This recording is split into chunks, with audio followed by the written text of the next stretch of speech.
Good evening, everyone. This is Lori Charlton. It's March 15th, 2023. I want to welcome everyone to the Board of Finance budget hearing for the fiscal 23-24 budget.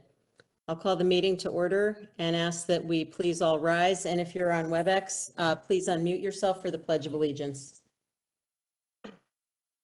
I pledge allegiance to the flag of the United States of America and to the republic for which it stands, one nation, under God, indivisible, with liberty and justice for all.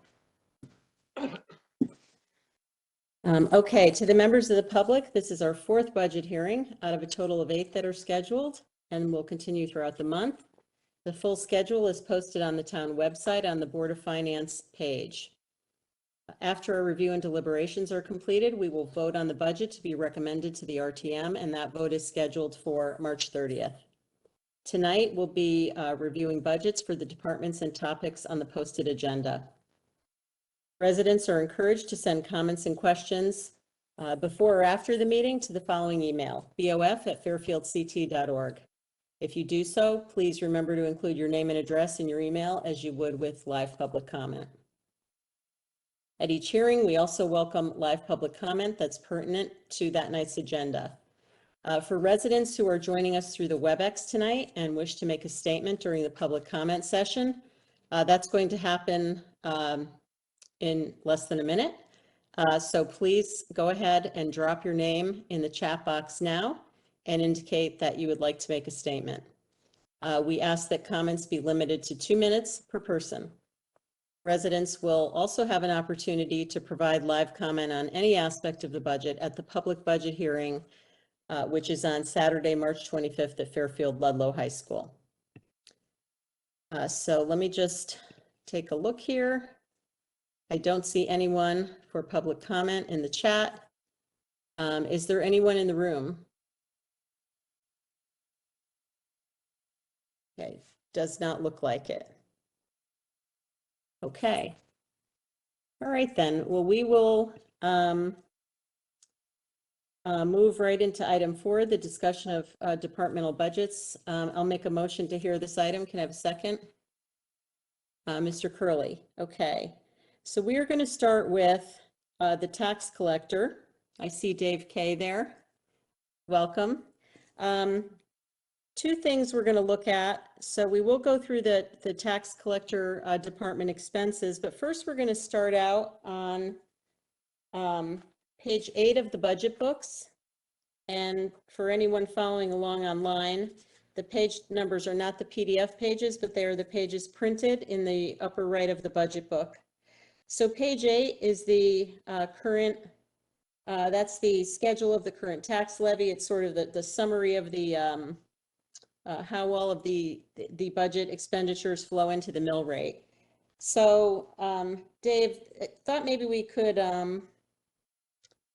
ask you about a couple of the items here, if that's okay, and then move on to the department expense budget. So specifically, the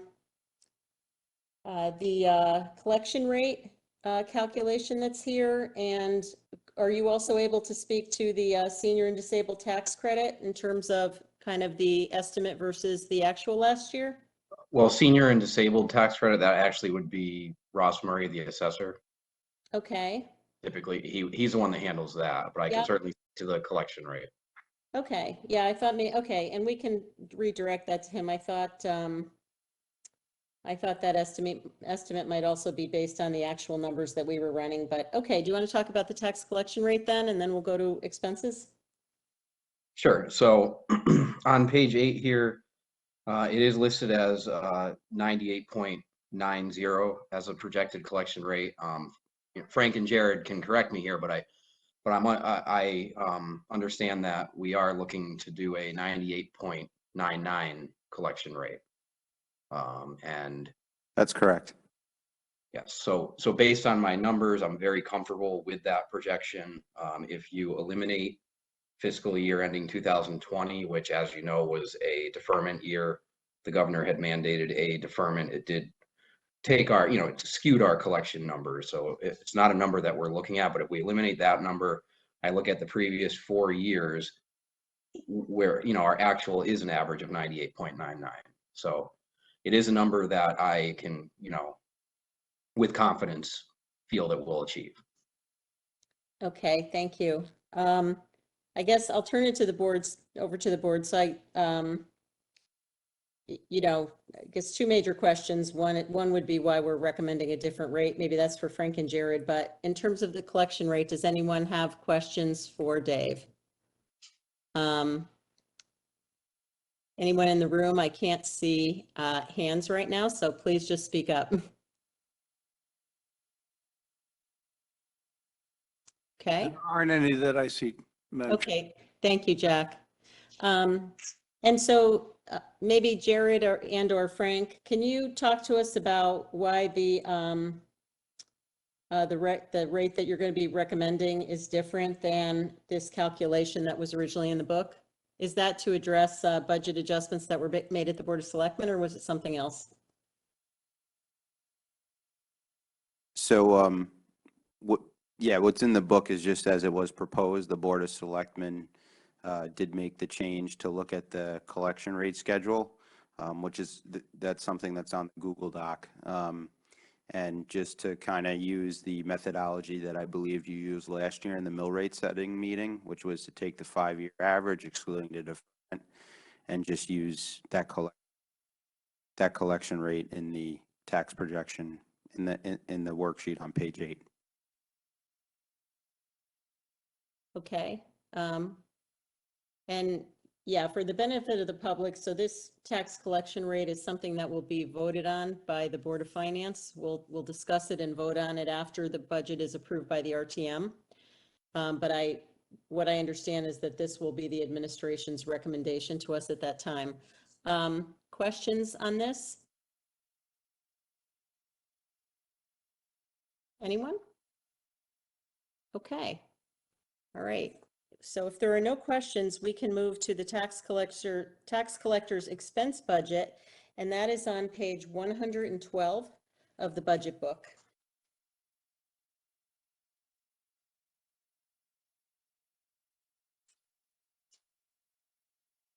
So, Dave, do you want to, we see your narrative here. Thank you for that. Do you want to point out anything as highlights before we go to Q&A in your budget?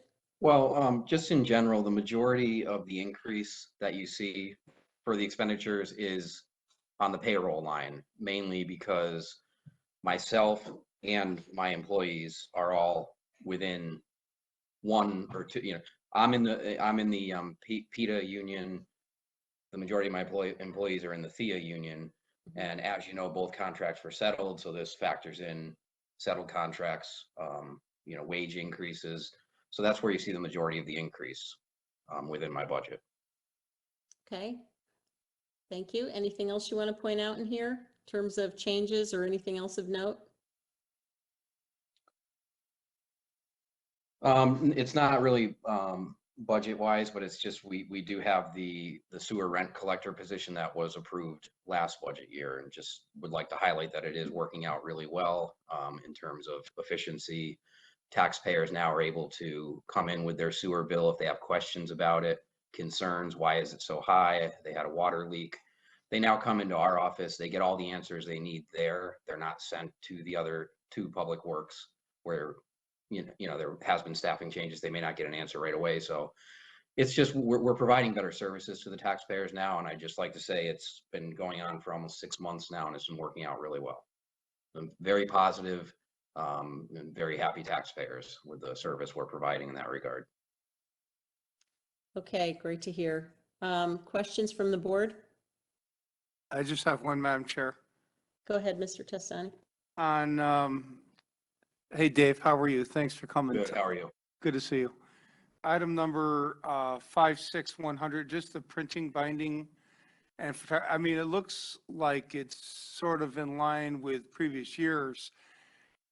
I just was curious about the discrepancy from the fiscal 23 to 24 budget. I mean, 11.65%, $2,200. It's not, big numbers. I just wondered why. Did we go back to printing more? Just help me to understand that. It's really just,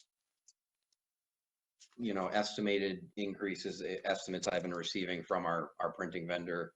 And I may have just, obviously I just budgeted lower in the previous year. And it's just, it's a combination of just printing more, inflation, getting higher estimates for the services. That's really, all that is. Yeah, no, it looks like it's more in line with your fiscal year 22 actual, so it's got to be that also have something to do with perhaps.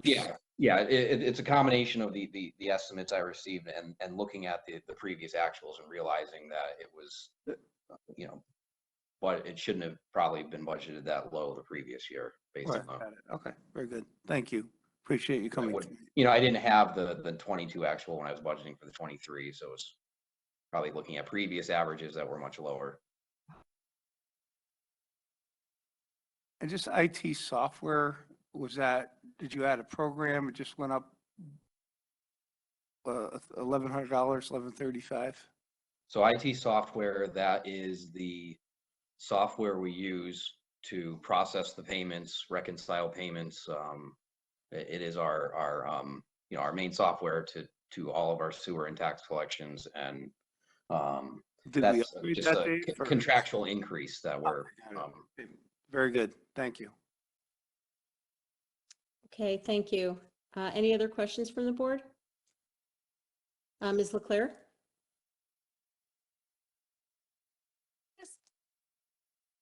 Just a quick follow-up on the printing. Now that we have the online and the online reminders and everything, do we still print everyone's tax bills, or are some of them completely done electronically now? We still print all of them.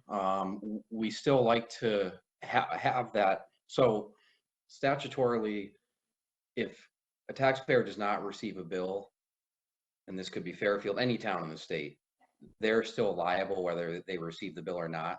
So we like to have that ability to send the bill. If it comes back, then we have that proof that they didn't receive it. And we make every effort to get it out to them in a timely fashion, because it may come back with a forwarding address, or we're able to research it and figure out through other systems like DMV system, figure out where they went and try to get their bill out to them. The concern with not sending them a bill is it's really the only way we can do paperless billing is through Invoice Cloud or online payment processor. That's really only an optional service. So, but there's also a concern of if they're only getting their bill by email, what if they change their email? What if it goes into their spam folder? So, we still utilize the mail service because like I said, there's a concrete way of knowing, okay, they didn't get their bill and we're going to get it out to them and find out where they went.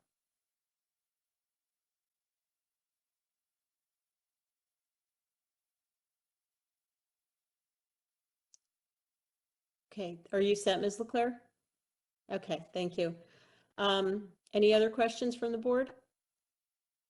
Okay, I just have one quick one, and I was just reminded of this because somehow I underpaid my car taxes by $4 and I got a supplemental bill. But so I went to pay online, but and I noticed there's fees for credit cards if you pay online, but there's also a fee if you pay online through an ACH. I was just curious, what is our percentage of taxpayers that pay online versus write checks? I mean, I'm guessing that the handling checks is an administratively burdensome process. So I was curious if we're discouraging people. I mean, I understand the credit card fees, of course, but just the small fee on the on bank payments. So I actually included, and I know it's a new thing this year, so I'm not sure what to call it, but I know. Was that in the metrics page? Frank put together a supplemental. Got it. Packet. And in there, I tried to, because this question, and it's a question that comes up all the time because it's, it is something that's interesting that does come up because we do offer different ways to pay through the mail online. So I tried to put together a little sheet here that tells you the percentages of Got it. the forms of payment that we receive. So I don't have it broken out by ACH and credit. It's combined together, but it's around 20%. I see that now.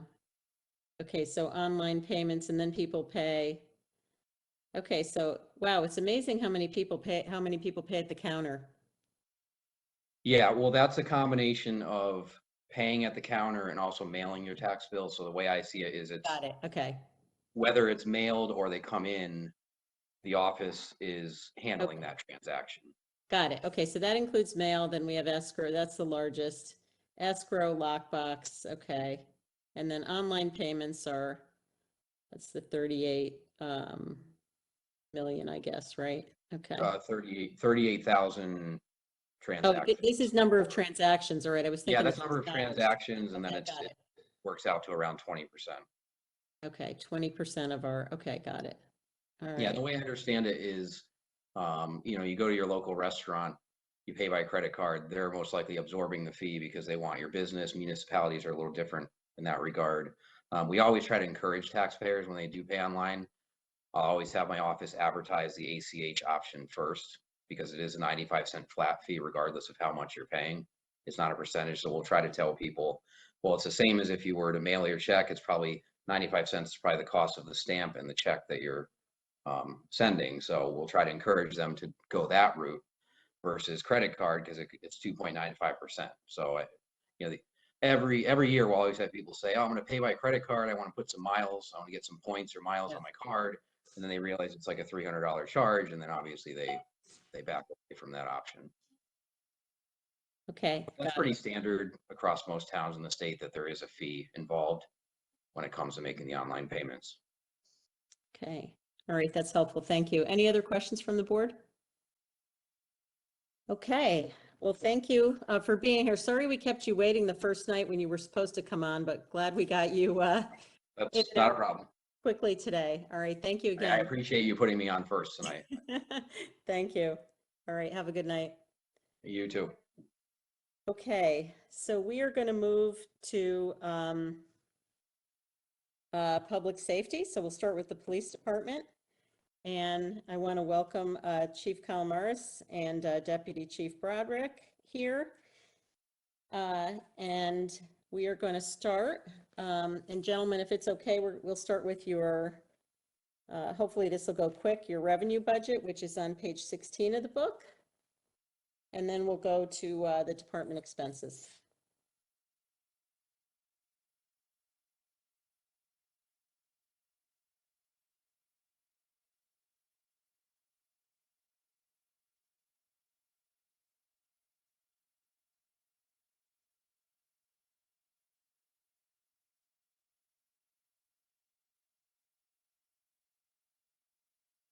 Do you want me to give a quick overview, Madam Chair? Yeah, that'd be great. So thank you, Madam Chair, members of the board. The fiscal year 24 budget request represents a conservative increase over FY23. The primary drivers of this increase include contractual salary increases that affect several lines of the budget, increases in training because of the many new officers that we have, and increased costs related to technology. Police department is I'm sorry, Chief. You can keep going. I meant to start us on revenue, but since you've already started on expense, I just do want to direct everybody to the page number. So page 132, everybody. Sorry to interrupt. We'll circle back to revenue at the end. Okay, go ahead. Sorry about that. no problem. Police department is currently budgeted for 110 officers with current staffing levels at 109. We currently have 4 officers on field training, 3 of which will be completed in the next few weeks. We have 2 officers currently in the police academy. Just to give you a picture of our hiring over the last 3 years, we hired 9 in 21, 9 in 22, and 9 officers in 23. 27 new officers in the last 3 years due to resignations or retirements. So we have fairly new, almost more than a quarter of our working force is within 3 years of employment with us. We're just beginning to experience the benefits of the officers that we've hired. This year, we're asking for 1 additional police officer position in the budget to augment our staffing. So what we're experiencing related to crime, Relative to ordinary property crimes, we're seeing that current technology is increasing solvability factors. So more time is spent by each officer investigating minor crimes because surveillance technology has improved drastically and is commonplace in homes and businesses. Technology assists us in gathering evidence and data, but also increases the time to evaluate and apply that data to investigations. In addition, the restrictions placed on officers because of the Police Accountability Act often requires officers to make arrests through a warrant affidavit as opposed to on-scene arrests. The complexity of our investigations have also increased relative to computer crimes, financial crimes, and elderly scams. Traffic and speeding concerns continue to be a primary concern of our residents, which consume a great deal of resources, of which is time and manpower. It's also important to recognize that there are other aspects of public safety that are just as important as policing. Investing in social programs, community outreach, mental health resources, and education can ultimately reduce the need for policing. This year, we requested a special appropriation for the licensed clinical social worker, of which has been very, very successful within our police department, and a lot of positive feedback from the community. We've included this position in this year's budget due to the success. We've also seen an incredible increase in calls for service for mental health and legislative mandates relative to risk warrants for mental health, which have increased statewide by over 400%. Relative to the projected FY24 revenue, the police department anticipates a 2.93% increase as a result of special permitting, parking tickets, and pistol permits. Thank you. Okay, thank you. Before I turn it over to the board, I'm wondering if you could just, and that was great background, would you also mind touching on the, we did get the department metrics as part of our budget materials that show statistics on arrests and incidents. And, you know, there's some pretty significant increases in most of these categories. Is there anything you want to touch on there before we go into Q&A?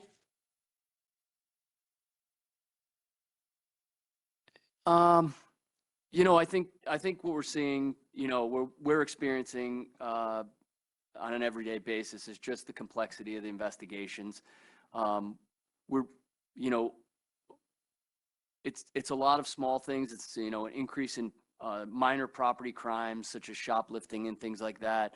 You know, vehicle thefts and catalytic converter thefts are still an issue statewide, and we experience that on a daily basis.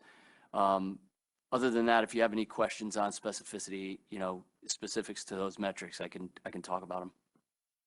Okay, thank you so much. Questions from the board?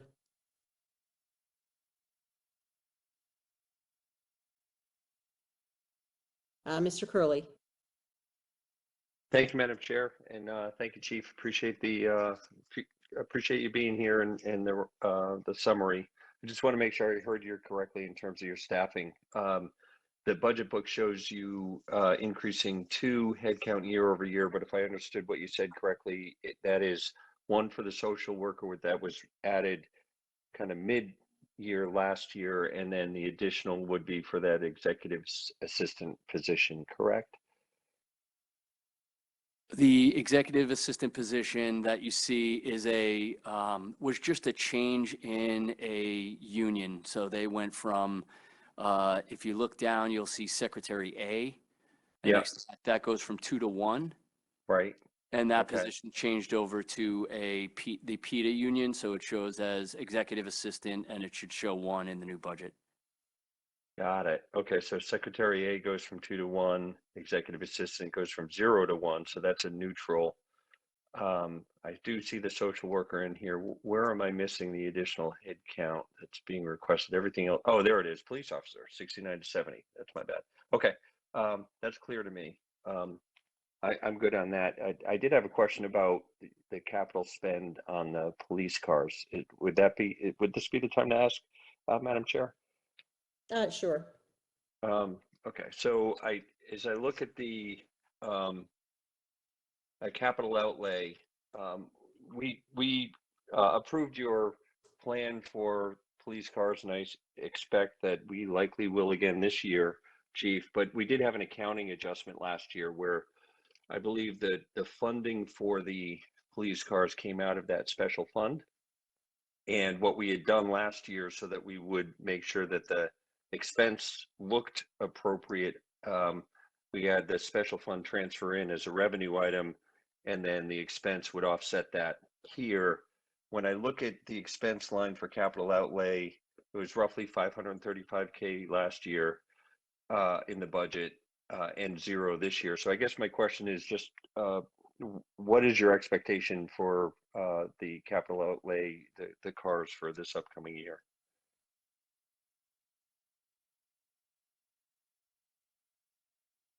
So I can answer that question, and if the chief can fill in case I miss anything. But the intent would be to purchase 10 cars out of the outside jobs fund. Like you said, last year, you kind of you made the accounting change where it would run through the general fund as revenue from the outside jobs fund, and then we'd pay for the cars out of the general fund. So net, it was a 0. 0, yep. Yeah, my understanding last year was that was kind of related to, we didn't have really there wasn't a policy on kind of what could be spent out of that outside jobs fund.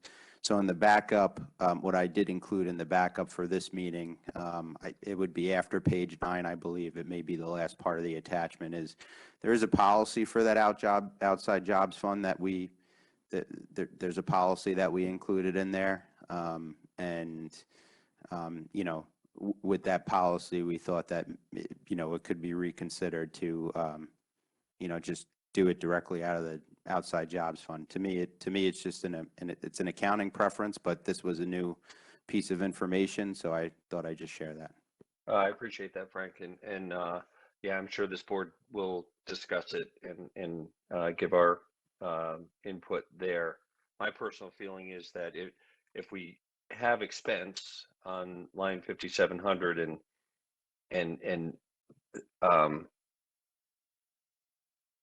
well, if we have an expense that is not reflected on line 5700, it looks as if we're not spending anything when we actually are. And if that special fund balance, outside jobs fund, isn't available in a given year, we're going to have this spike in our operating expense. So I think the expectation on my side would be that we would do something similar to last year so that we would have a consistent pattern on the capital outlay line, but not change the bottom line.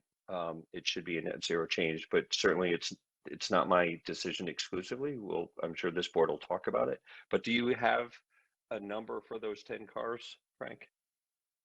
So we have we do have a number for that, and the purpose for keeping it funded from the outside jobs fund was to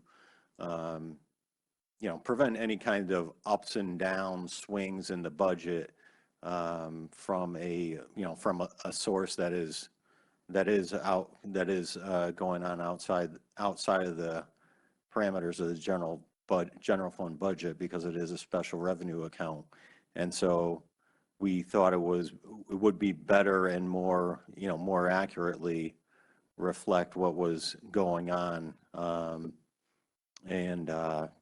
So that's why we did that. And within the policy, there are reporting requirements.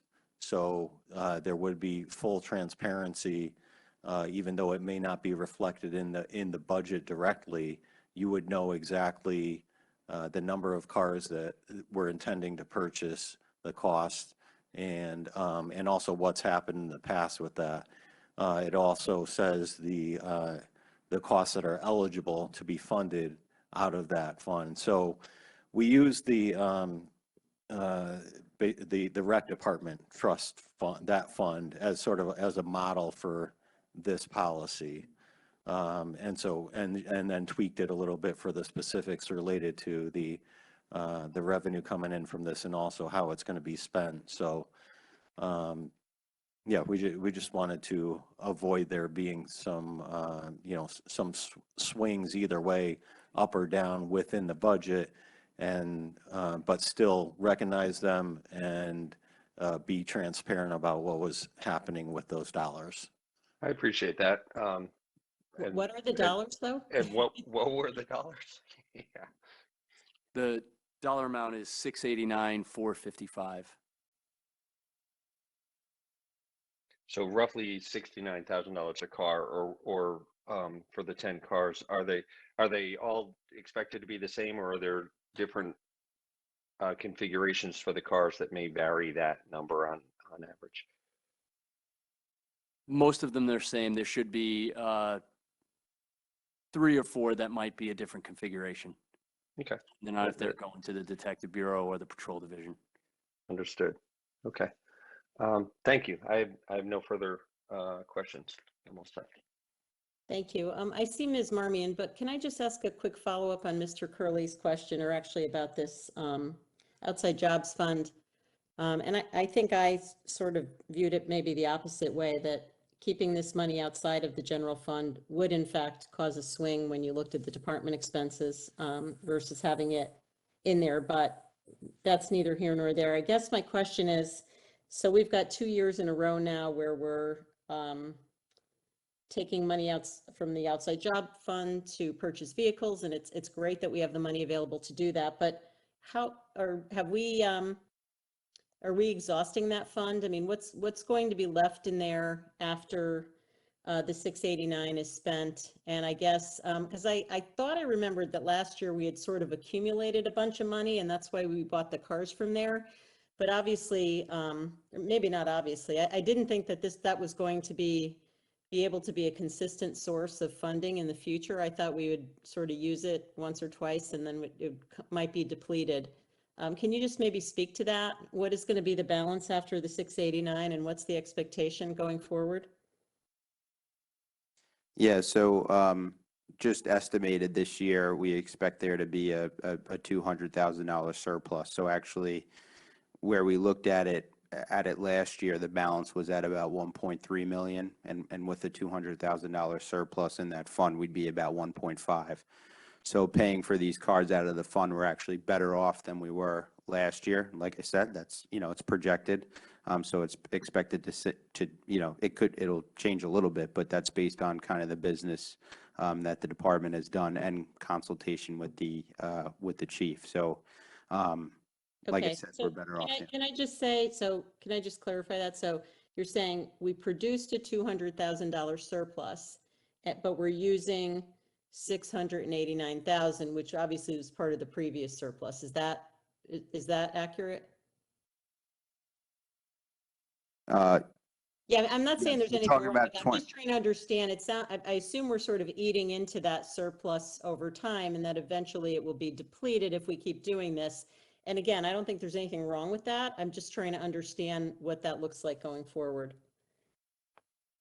Yes, if you model it out, eventually over time, you would deplete it.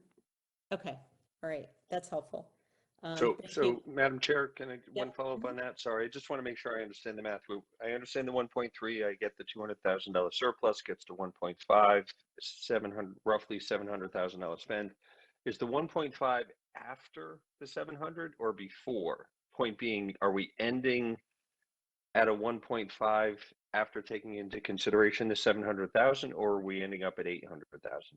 So the 1.5 balance that I just mentioned is for fiscal year 2023. So Okay. in revenue, we'd expect to do 3.2 million. Expense, we'd expect to do around 3 million.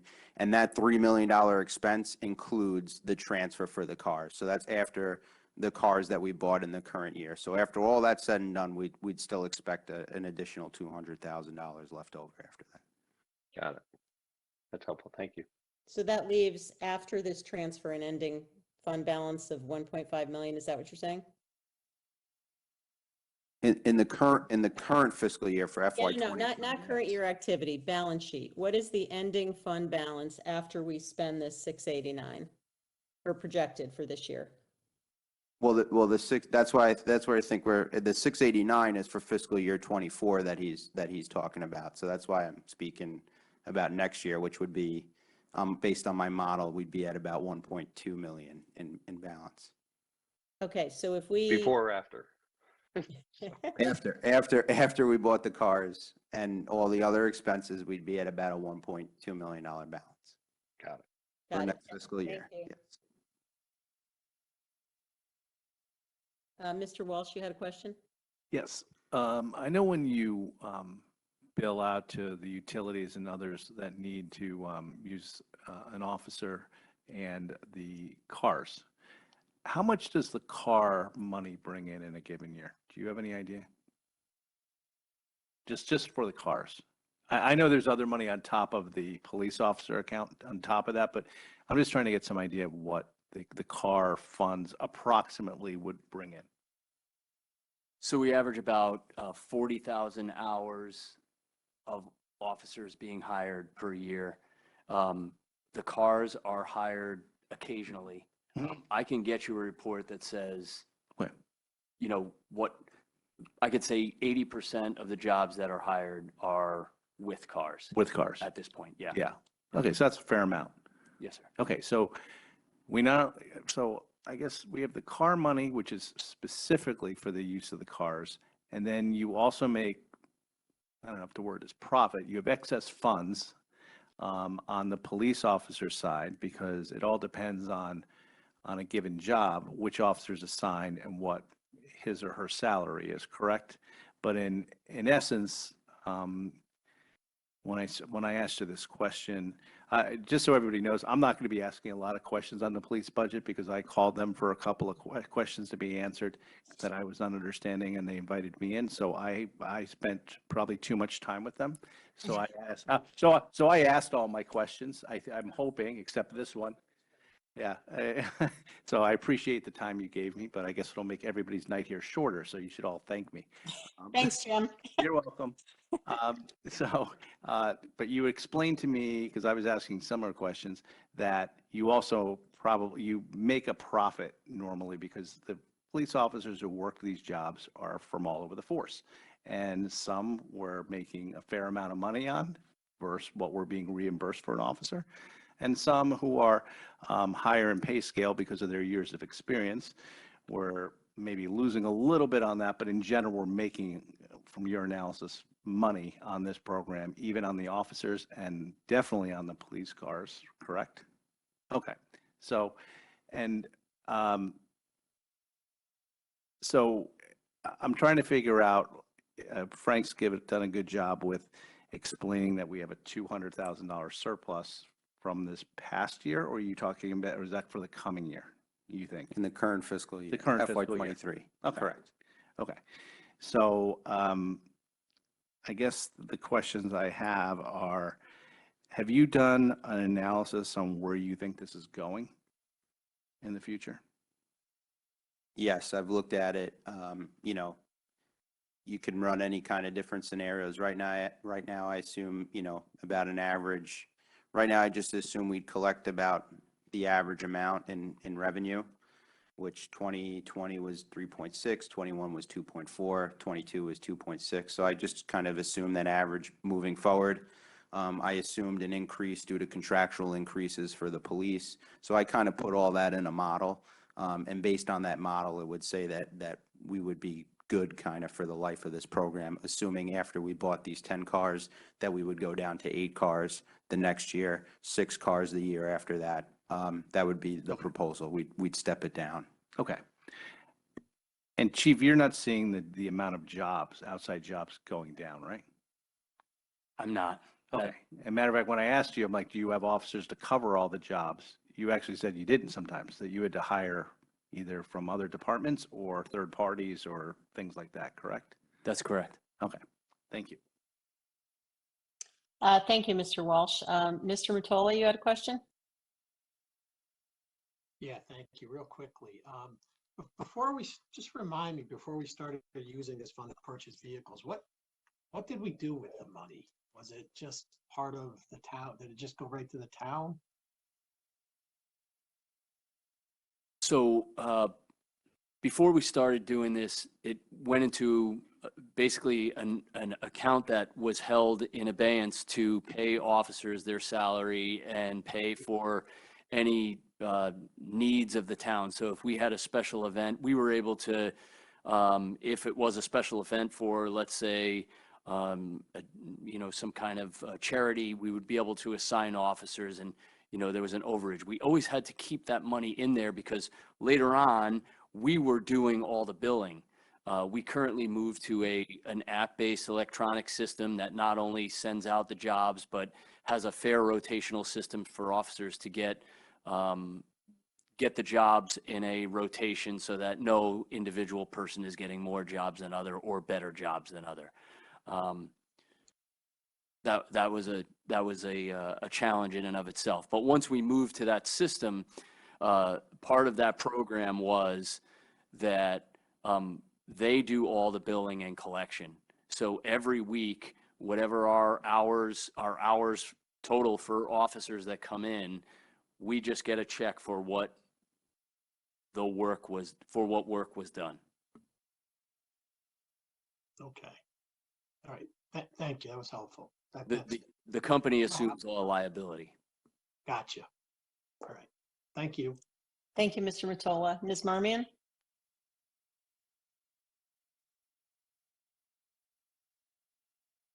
You're muted.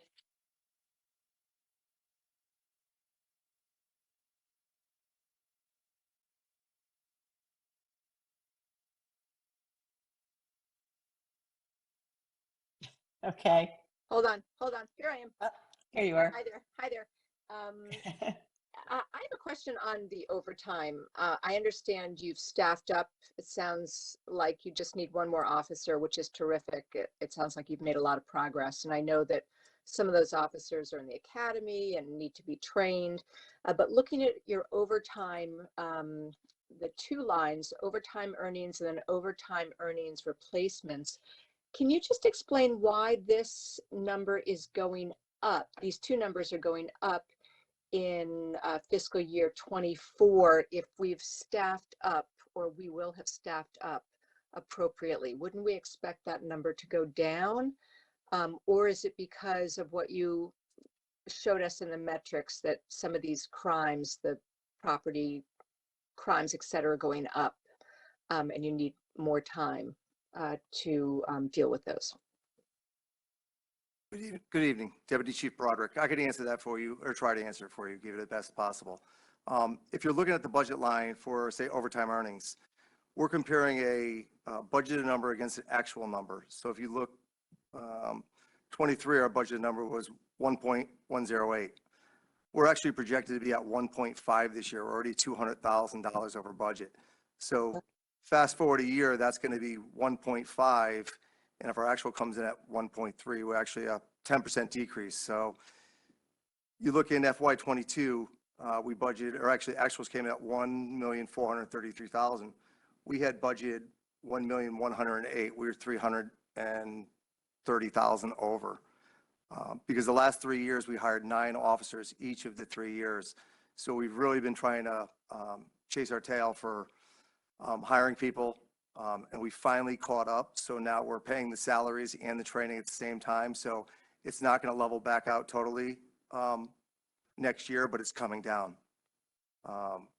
And you take 2.75% contractual raise, put that in for 2 years worth because neither of those years are in. And that would be the overtime replacement line also of the 5.28 would be, I believe finance handled those numbers, but I think that's the contractual raise in there for replacement. I see. So just a quick question. So is the hiring the one officer enough? I know you have to catch up and you have to train and everything else, but you do see in the next couple of years that overtime number coming down, or you're exceeding it now, or is that unrealistic for us to expect without hiring more officers? And obviously there's a cost benefit analysis that goes into the cost of the officer and benefits, et cetera, versus overtime. I'm a little of both. You're going to have the contractual raises, but having full staff is going to make all the difference in the world because we were ordering 2, 3, 4 officers a night for a better part of the last couple of years. Some of them working 16 hours a day, and that costs money. But you know that was offset by vacancy savings. So we were saving this year. I think we have 122,000 in vacancy savings. In the year before, we had a lot more than that. So we're going to pay less overtime, but we're going to pay more salaries because we won't have the vacancy savings. So the pendulum's kind of come flush now because we're full staff, we're down by one. And if we get, the additional in the budget, we're going to be down by a couple, but we're doing much better on staffing than we have been in the last 12 months. And just to go back to what you were saying in terms of, I looked at the metrics and your some of the costs related to the, let's see if I can find it, you have a lot of increases in terms of property crime, et cetera. Are you spending more time, on those items? Your volume's increasing, so are you using overtime for that, or does it all come out in the wash pretty much? Yeah, there are, many variables that come out, in our conversation today with Mr. Walsh, it was, we don't have the option to show up or not to a fatal car crash. It's just, sometimes that's what happens, and we have to, show up to a call like that. And that requires resources and people to come in and possibly detectives to do investigative work. In addition to that, there's variables like human factors. It's a rigorous job, and officers get hurt and they go out for extended periods of time on workers' compensation, or we had 3 females on maternity leave this year. So, there's a lot of human factors that come with it as well, which those vacancies then need to be filled. Thank you. Thank you, Ms. Marmion. Mr. Walsh? Yeah, so, I drilled down on you guys on this overtime. So it seemed to be the big driving factor, and correct me if I'm wrong, that there was backfilling for 9 new officers who were being trained, correct? Correct. Okay, so that's officers doing overtime because they're already doing their normal work, correct? So at any given time, you're having to fill for 9 open positions that are being trained, correct? That's correct. Okay, and that should probably come down as we're filling the spaces, correct? That's accurate. Okay, and then I liked your word because I was trying to find a word for it. What was this? The people issues? The human factors. Human factors. Yeah. Because the human factors happen here, and it happens with the fire department with people who get injured and just different things. And obviously, maternity leaves are a human factor. And just like people getting hurt or other things. So you had mentioned that you had a number of those, correct? We did. Okay, and is that what you consider the reasons what's driving the overtime over for this year? Although there are savings on the opposite side because, at the same time you are saving for not having full-time people on, correct? That's correct. Okay, all right, thank you. Madam Chair, thank you, can I Ms. Rush. follow up on that? Yeah, Mr. Testani? Yeah, hey Chiefs, how are you? In full disclosure, I, like Mr. Walsh, went in and spoke to the chiefs and a couple of captains, and I'm not sure if I was there as long as Mr. Walsh, but I found it educational. But just to get to the overtime piece a little bit, and I know we've talked about this at other budget meetings, but I think it's important to go over it again so we all are on the same page with what it takes to get an officer actually online, so to speak. So from the time they graduate the academy and they're hired by the town of Fairfield, it's a year, correct? From the time they get through FTO to the time they're actually on patrol, it's a year. Am I right with that? That's pretty accurate if we can get them in the academy right away. So if I hire a person tomorrow and there's not an academy seat for another 4 weeks, they're not, until they go to the academy and begin the academy, that's what starts their training process. And how long is our FTO process again? Is it 6 weeks? 450 hours of training. So it really depends on how many FTO officers do we have?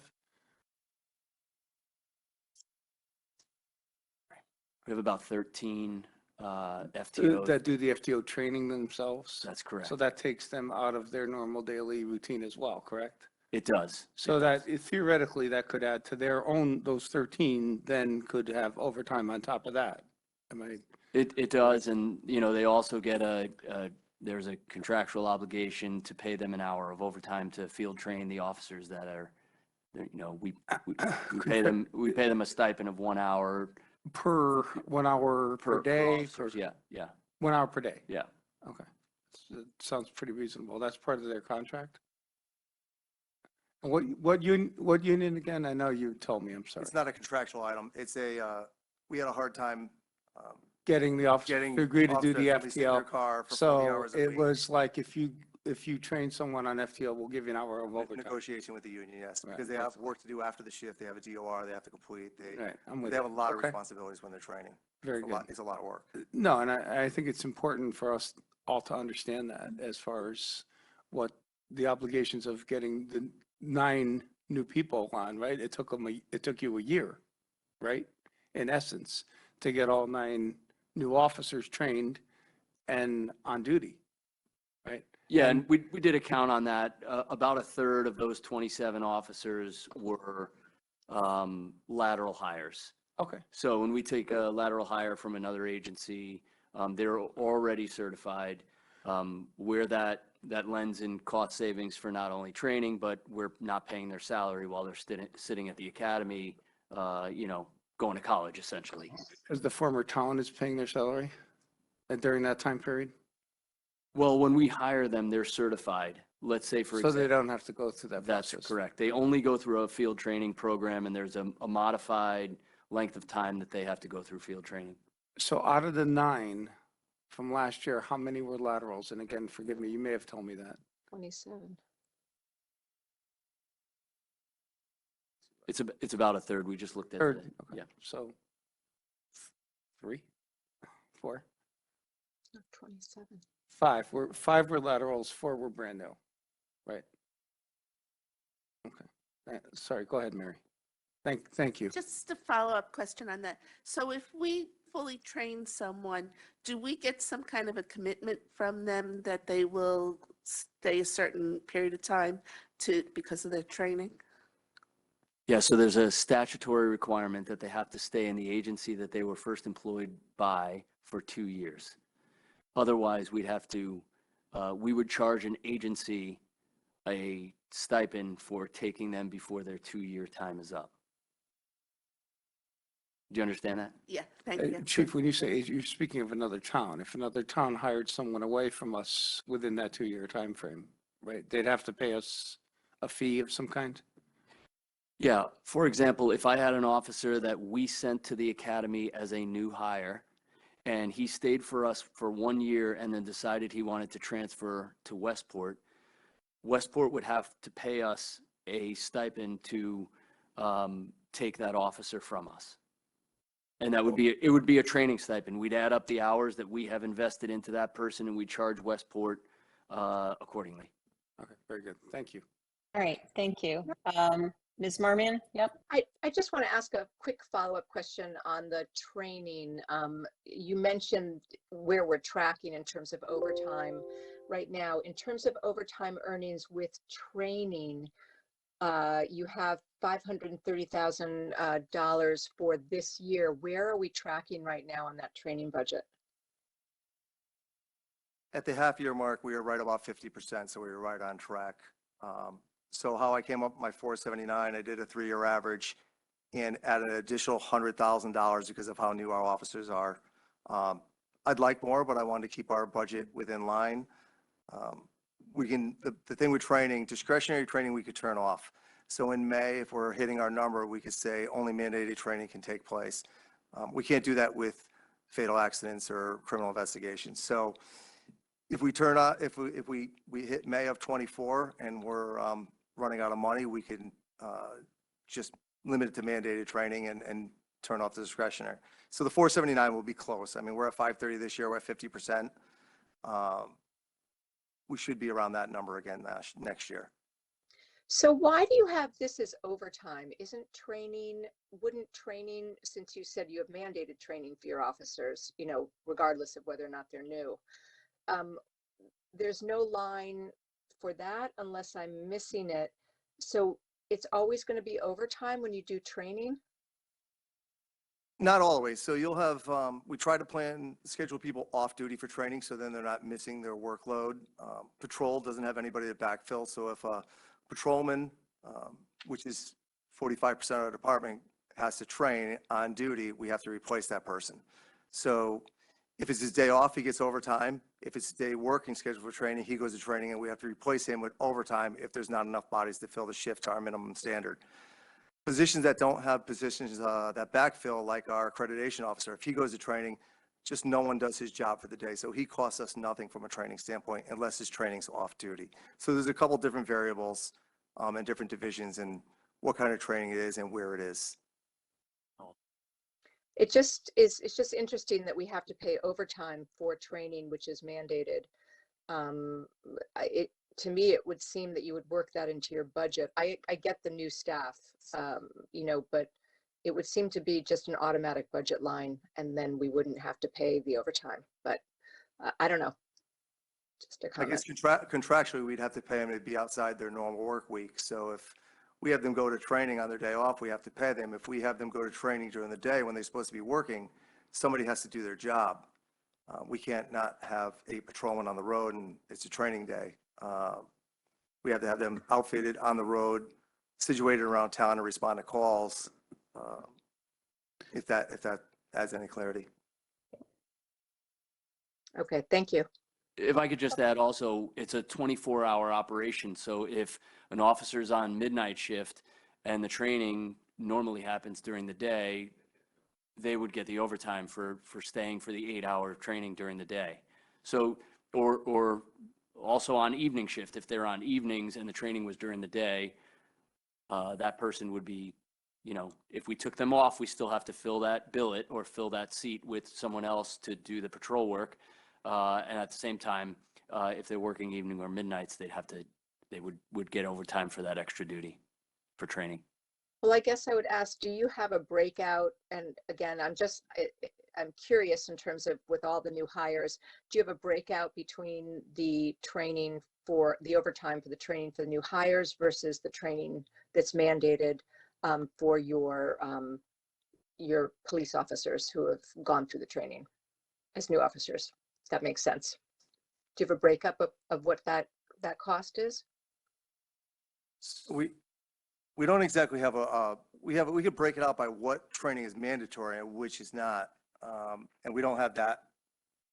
I mean, because it would be helpful to look at the man hours, because when we look at a new officer and a new hire, we have to look at not only their salary and benefits, we have to look at the training that goes into getting them, you know, ready to go out into the force. So I'm just curious what you do over time with your new hires versus the folks on the force as what's mandated for them. It would be interesting to see that breakout.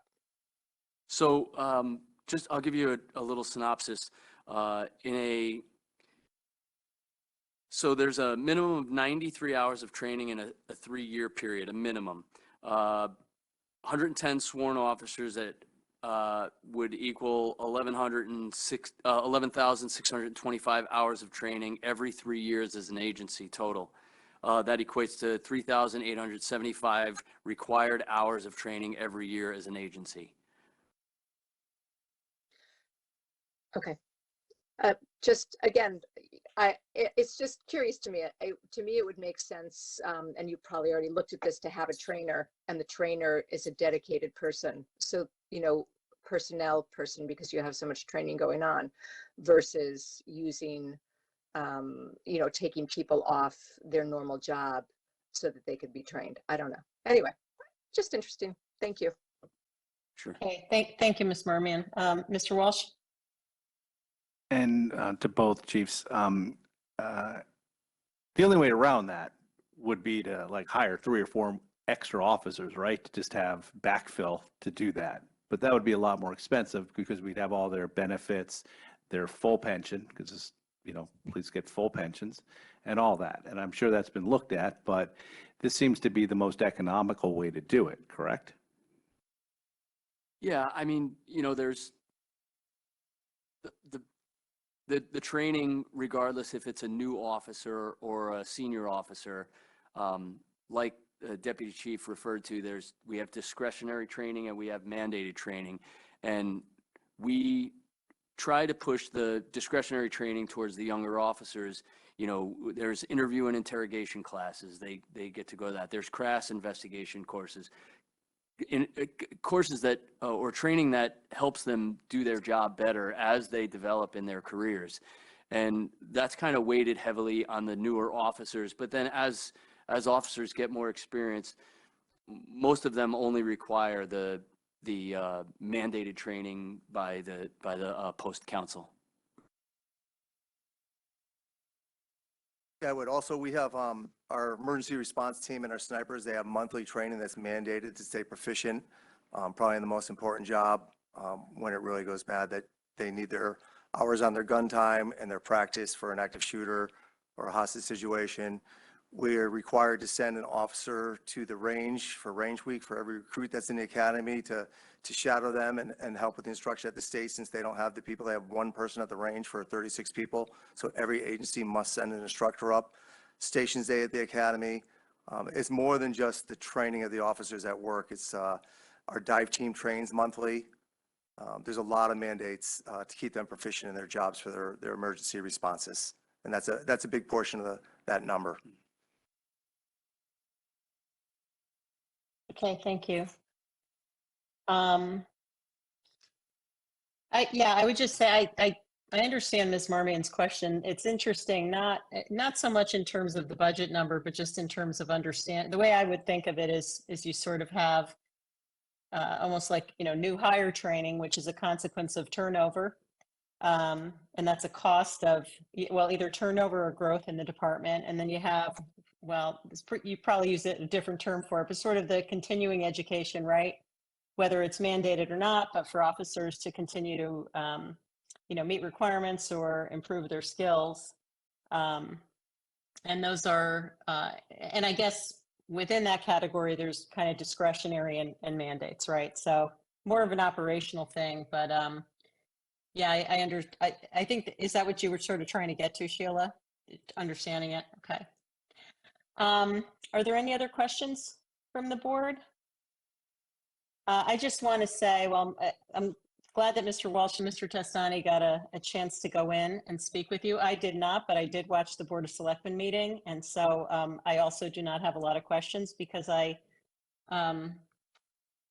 was able to do that, and that was very helpful. I also just want to say, I know all of us have been reading about how difficult it is in so many towns and cities for police departments to be fully staffed right now.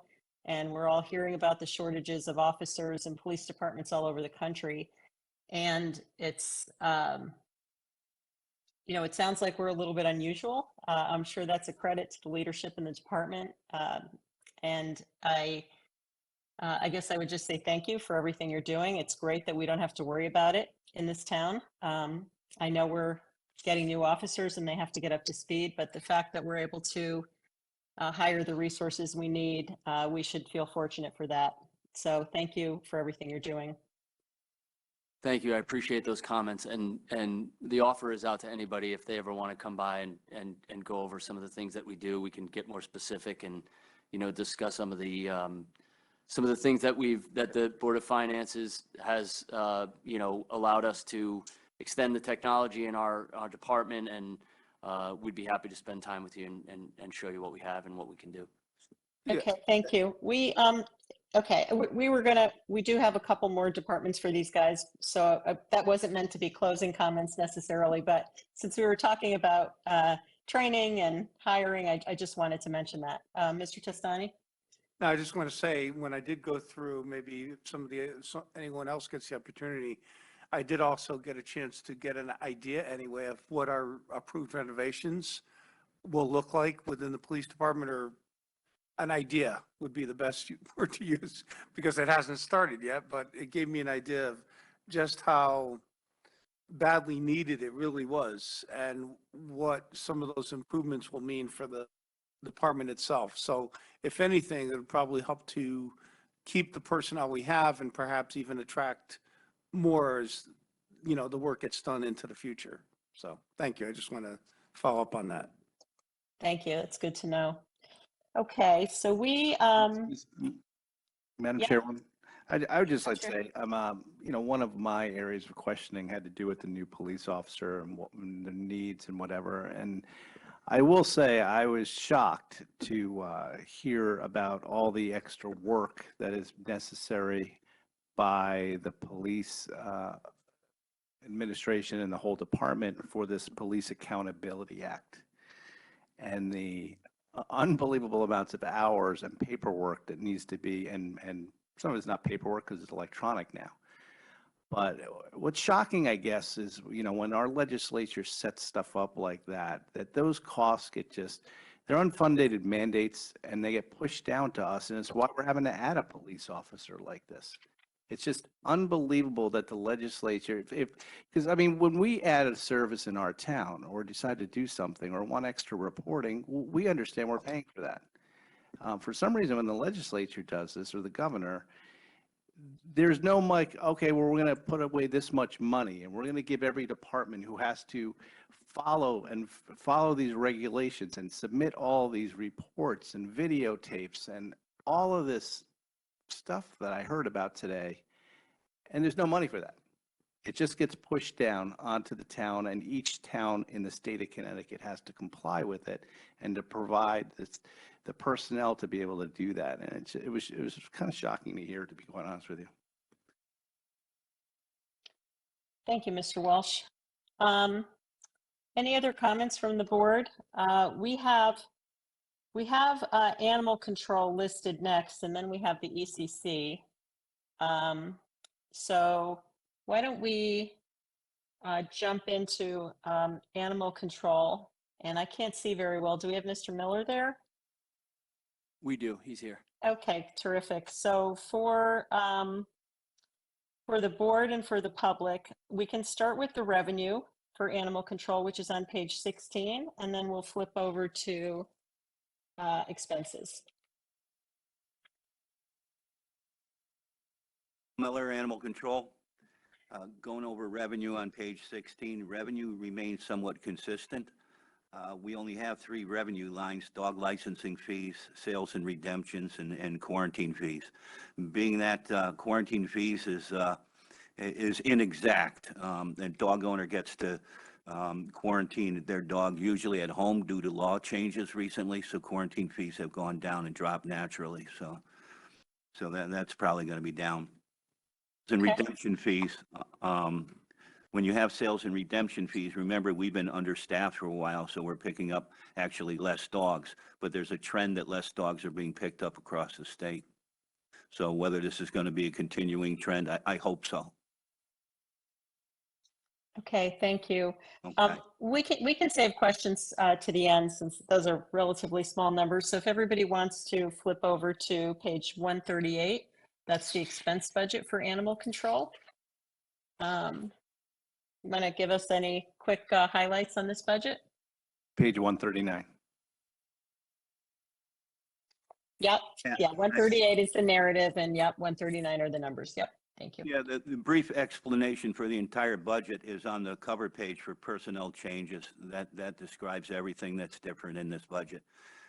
We have basically reorganized the department through the first selectman and through the chief working on this. And what we've done is eliminated a full-time secretarial position and created a full-time animal control position. We've also eliminated a part-time animal control officer and created a part-time secretary's position. That is due to the need. Yep. A few years ago, I'm just going to say one of our full-time animal control officer positions was eliminated, and we can now see that did not work well. There were overtime costs due to that we're getting out of hand. So this reorganization is necessary to bring us back into budget and also to get more animal control officers with time on the road. Okay. Thank you very much. I also just want to say I listened to your portion of the budget at the Board of Selectmen meeting also, and some of the comments made by the first select woman. And we don't have to go over all of that now, but I do just want to thank you on behalf of the community. There were some pretty, intense stories there. So thank you for everything that you're doing for the community. Do we have any questions Thank you from the very much. board? Okay. Questions, Mr. Walsh? Yeah, Mr. Miller, I'm not sure if I'm supposed to call you Officer Miller, but whatever works for you. Works, yeah. Okay, Officer Miller. I want to give you the proper respect. During COVID, I mean, it seemed like everybody was getting a dog. Did you see the number of dogs just skyrocket during COVID? Not necessarily. Okay. We didn't adopt a lot more dogs out of the shelter, that's for Yeah. sure. I think a lot more people spent a lot more time with the dogs that they had at home. And we actually had less roaming dog complaints during COVID, even if people might have had more dogs because people were at home taking care of them more on a more close nature. Okay. But you kind of can monitor this because people were supposed to get their dogs licensed, right? So did you see Correct. licenses go up from prior to COVID to the end of COVID? which Unfortunately, I consider- no. No, okay. But remember, part of that is we're dealing with understaffing, and part of our job is to do diligent search for unlicensed dogs, and that's really been put on the back burner lately. Okay. Okay. Thank you. Thank you, Mr. Walsh. Mr. Matola? Hey, Paul, John Matola, nice to see you. Hope Hi, you're doing John. well. Hey, Paul, I see it in the narrative that you indicate that the reorganization is intended to help reduce overtime, especially on the weekends, and create a succession plan for the department. I'm just wondering if that's the case, why is the overtime earnings budget going up 100% if we're reorganizing to reduce overtime, but we're going up 100% for FY24? Right. If you look at our expenditures for the last fiscal year, that was unplanned expenditures. It was unbudgeted. This year, with the planned hiring of a new full-time ACO and possibly having to retrain that ACO, we decided to put in $15,000 extra to cover that. Also, we're reorganizing the classification of the position of animal control officer, so there may be union changes, and we don't know who's going to cover holidays and certain weekends that are open right now. So that's a safety buffer that we need. Okay, so you increased it Just You to mean be more- careful, you- because we don't have all the answers yet to this position. all right. And you wanted a more realistic budget number. That's Correct. fair. Correct. All right, thanks for explaining that. Thank you, Mr. Matola. Any other questions from the board on this budget? Okay, I see none. All right, thank you very much for that, Officer Miller. Thank you. Thank you for being here. Okay, so we're going to move now to the ECC, which is on page 236 of the book. Give everybody a minute to get there. The narrative on page 236 and the numbers start on 237. Chief, I'll turn it back to you, or Deputy Chief.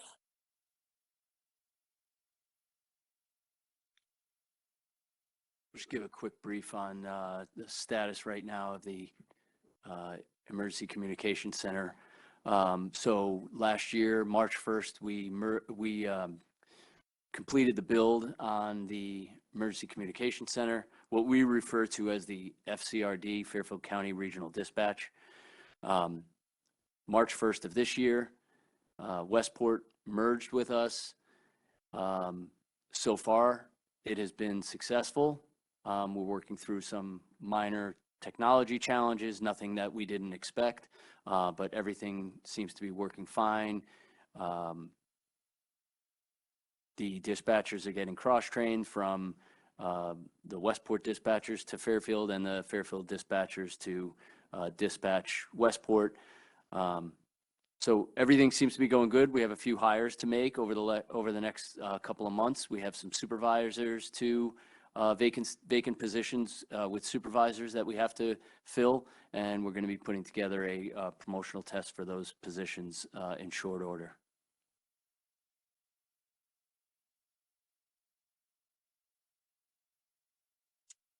Okay. Anything else or go to Q&A? We can go to Q&A.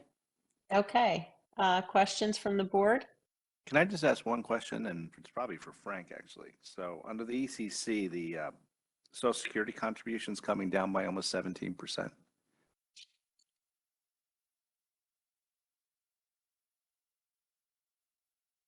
I could take a look at that real quick, and if you just want to keep moving. We'll keep moving on. Yeah, that's fine. Not a problem, Frank. Thanks.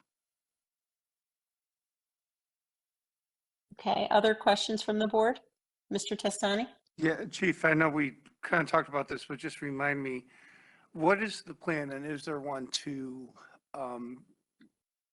have a town like an Easton come on board? I know we talked about it, but just remind me, maybe for the benefit of the board, any other town that you think, I mean, Easton's the only one that sort of comes to mind because of the proximity, but perhaps Newtown, I don't know. You tell me what's the plan for some of the other surrounding communities?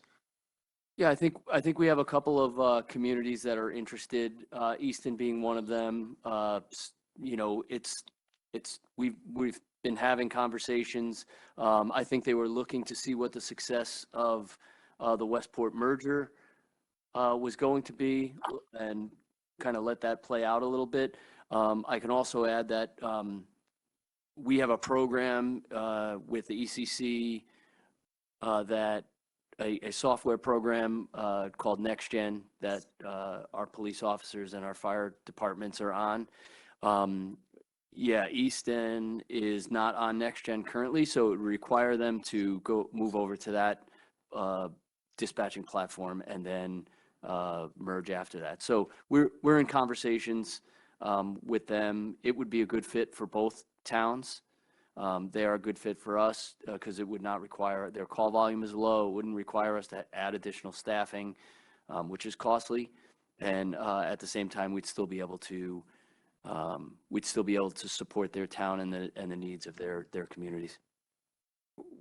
And again, we may have talked about this, so forgive me, but was Newtown decided to be too far, too large of a department, too large of a landmass? They have not discussed with us yet. Yeah, I don't think it's the landmass that affects us at all. It's the amount of calls, right? And the No, I mean, population, it's not the call volume? well, the call volume would only be considered relative to staffing. Yeah, so, you know, for example, New Canaan Fire is involved in the merger as they were being dispatched by Westport Fire, and New Canaan EMS is interested in possibly being a part of the dispatch center. So there's some conversations there going on. It's still in its infancy, but there is some conversations. So if anything, it could, in essence, produce more revenue eventually, fair to say? That's fair to say. Thank you. And I'll also add that every time a public safety answering point, which is essentially a 911 dispatch center, joins, we get additional grant money for that merger.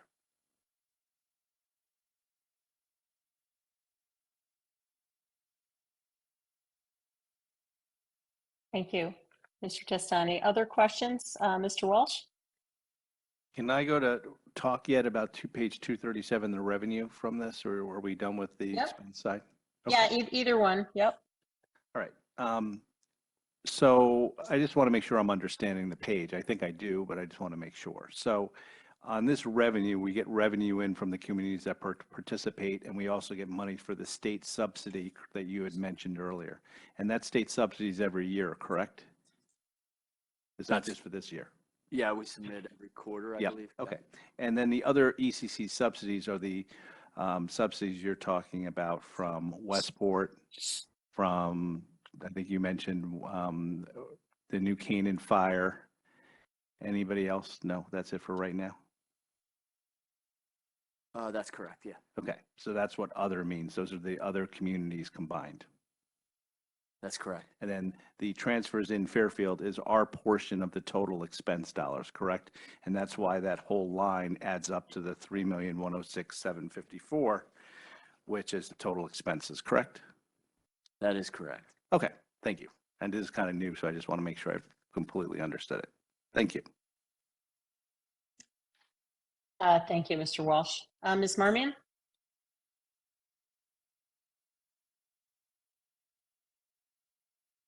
Okay, I just need to go back to something you said before in terms of, you mentioned we have some vacancies, and I don't know if those are new vacancies, if they're vacancies we want to fill. Just want to get your perspective. We're fully staffed. We don't have any holes right now in fiscal year 23. I know we just started, but are we good? We have a few vacancies in staffing currently.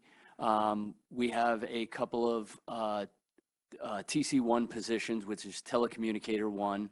That is a regular dispatcher. And then we have one current TC2, and the projected staffing is to have 4 TC2s, which is essentially a supervisor's position. So a total of 22 staffing, 4 of which are supervisors positions, 2 TC2 positions. So the way that we're currently staffed right now, we're fully operational.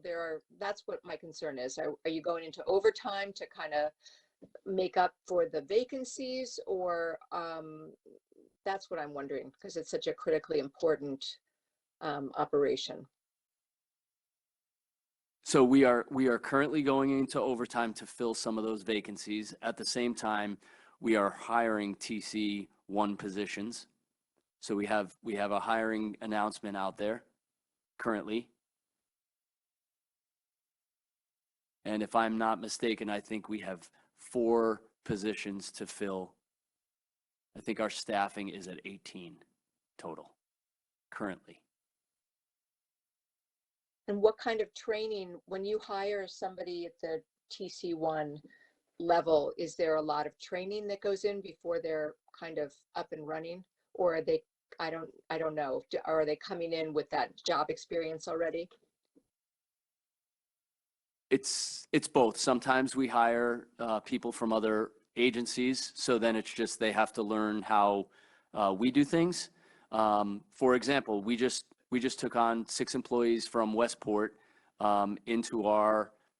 They not only had to learn Fairfield Police and Fire dispatch, but our current employees from Fairfield had to also learn Westport Police and Fire, and then New Canaan Fire as well.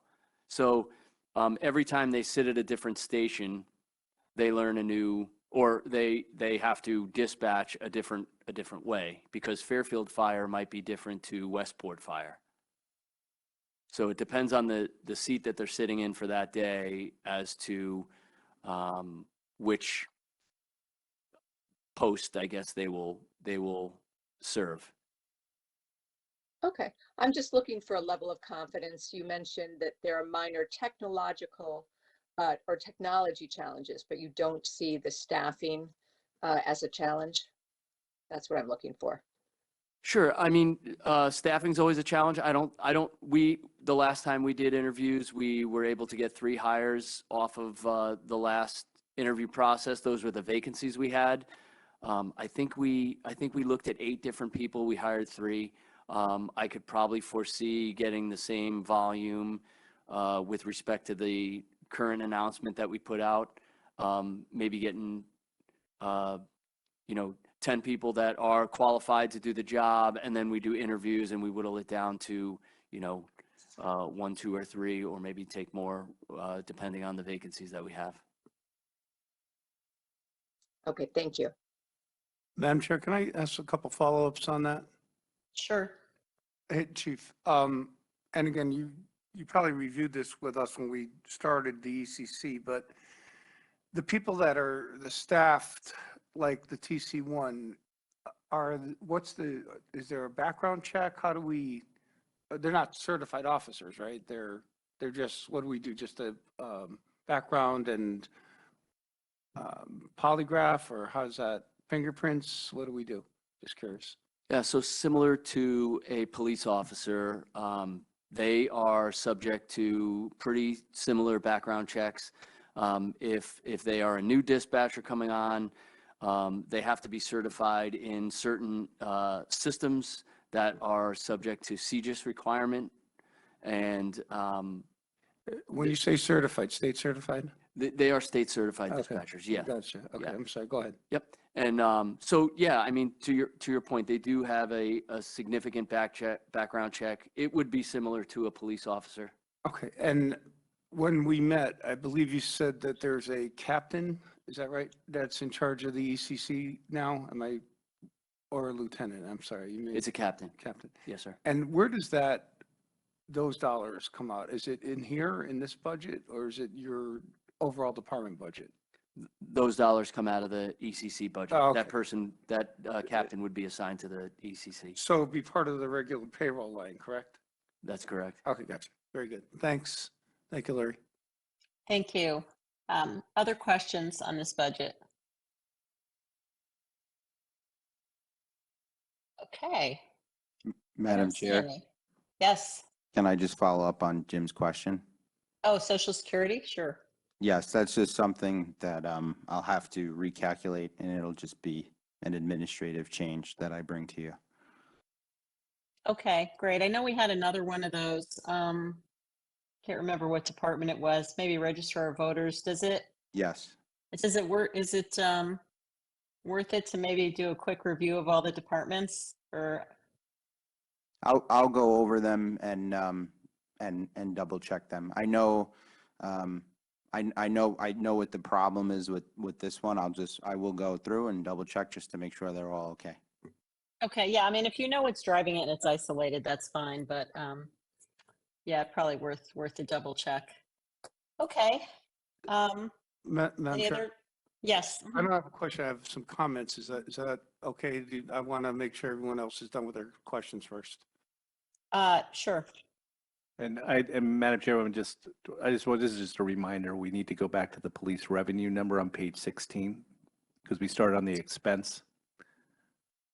Yes, thank you for that reminder, Mr. Walsh. No problem. I don't need. Yeah, no, I'll wait till we're done with that.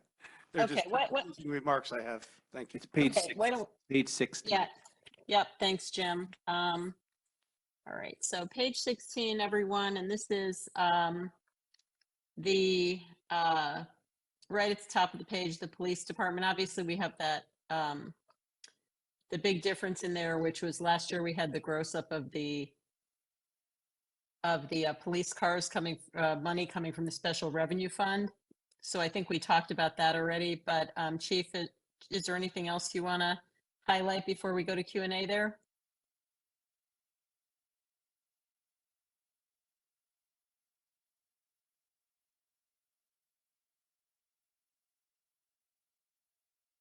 Sorry, really small print and I can't see. We're projecting our parking violations up 131,000. We instituted a new license plate reader in conjunction with the parking authority. So we're doing pretty well, finding a lot of violations. If you look from 2020, we're 113,000, 21, 107. So we're trending up. FY24 was 124. We're projected 131 for 23. We're projected 131 for 24. It replaced some of our special officers downtown and at the train station. So it GPSs the cars. We know when they're more than 2 hours. We know when they don't have a license permit to park in the train station. It's been a pretty big success for us. The only offset is there is $9,000 in our information technology to offset those earnings. So we're paying a software company to do a human's job. Well, it's going well. All right, Mr. Walsh, you had a question? So it's kind of Thank a you for double that. bonus. It's kind of a double bonus. We're making more revenue and we're not having the offsetting expense. So, okay, sounds pretty good. Yeah, to there me. was always. It's some going to be different- great until I get the ticket, I guess. I was just going to say that. Yeah, you can't buy that car a coffee and park for free for the day. And Chief, not that I want to pay attention, do you mind if I dovetail on the police alarm ordinance? Not that I want to draw attention to it since I had a alarm go off twice by mistake, but it went down by 22%. I'm just curious why that line item went down. We saw that in our monthlies, and I think it's because of COVID and more people at home, So a lot not as easier to many pick up the alarms. call and cancel the officer. So the two false alarms I had didn't make an impact? Not at all. Okay, good. Mine didn't either. Okay. Miscellaneous police line, was that the deduction from the train station officers? Is that? No, miscellaneous is going to be funeral escorts is a big part of it. We charge for our officers when they do a funeral escort for all the funeral parlors in town. So the reduction was less funeral escorts, is that? That's, Keith, I think I can answer this question. That's related to the outside jobs fund, because in the current year, we brought the revenue in from the outside jobs fund. And this is why I think it's better to fund it out of the outside jobs fund, because you wouldn't have the two lines to deal with and trying to foot the revenue line with the spending line that you would, according to the policy and the way that we've done it, you would only have to track a single spending line in the general fund. The revenue would stay within the outside jobs fund. So it would be a lot easier to look at and to reconcile. Okay, thank you. Any other questions on revenue? Mr. Walsh? What are the police licenses and why are they down 35%? Or is there a reason for that? The top line of the revenue lines going down. It's not a lot of money. It's $12,000, but it's I just don't know what are police licenses. Yeah, so we do permits for Guns? gun licenses. Okay. Yep, we do permits for, for sales at the Memorial Day Parade. Okay. Anytime, ice cream trucks and Oh, sure. Okay. food vendors Okay. have to get permits in order to do that, And do business. do you know what the main reason driver is? Was it primarily gun licenses? Is it just spread across the whole swath of that category?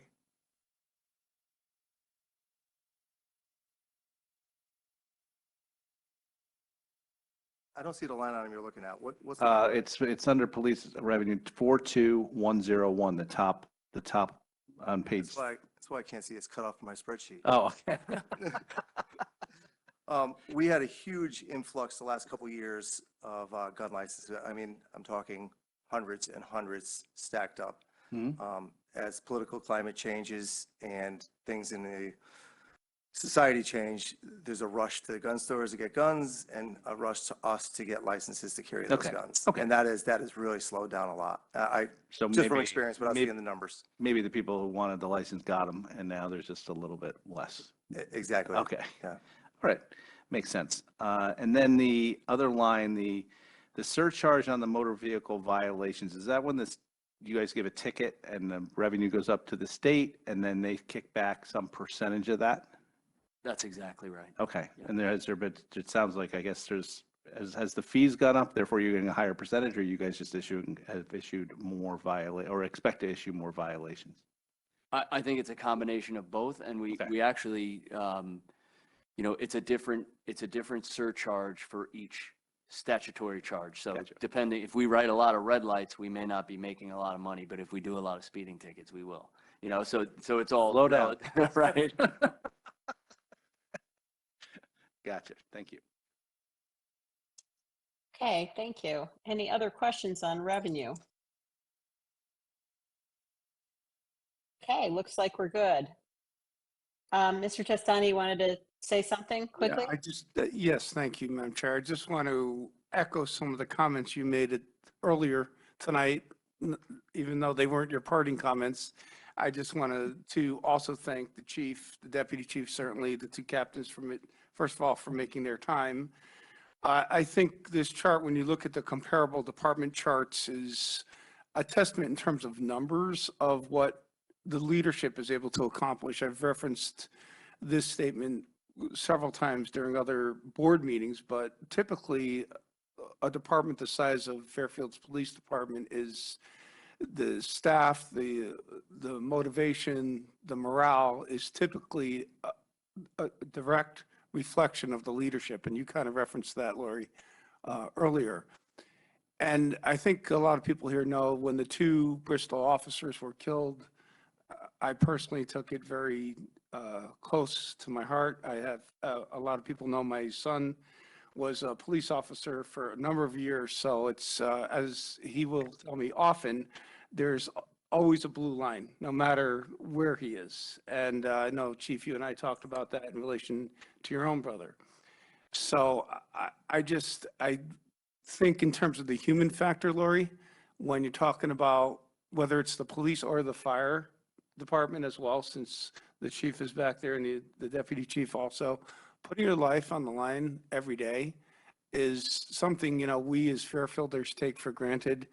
And I can't thank the chief and the deputy chief and all the men and women of both the police and fire for everything they do. Thank you. Thank you.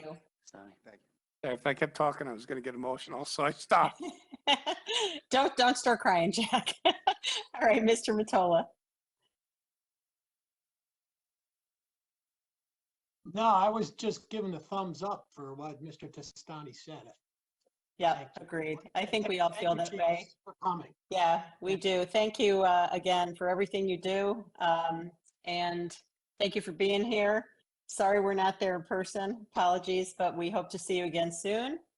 You may not want to see us again soon, but hope to see you again soon. Thank you very much. We appreciate the support. Thank you. All right. Thanks, everybody. And Jim, thanks again for reminding me to go back to revenue. That was a good discussion. I appreciate it. Okay, so we are going to go to fire. And we have, I believe, Chief McCarthy, Deputy Chief Dunn here. Welcome. Thank you very much. Good to be with you, Madam Chairman. Members of the... Yeah, and again, sorry so many of us are on a screen here. Why don't we, let's start on the revenue page if we could. So for the benefit of the board and the public, that's on page 14. And then we'll flip over to your department expense budget. So I'll turn it over to you. Thank you. As you know, we generate fees from fire marshals, work with construction permits, similar to the building department. And this is a process or a fee structure that we put in place in 2017. It has been, as members of the board know, a very hard target to hit. The volatility in the commercial market, which is the only one that the fire department collects fees on, has seen significant volatility.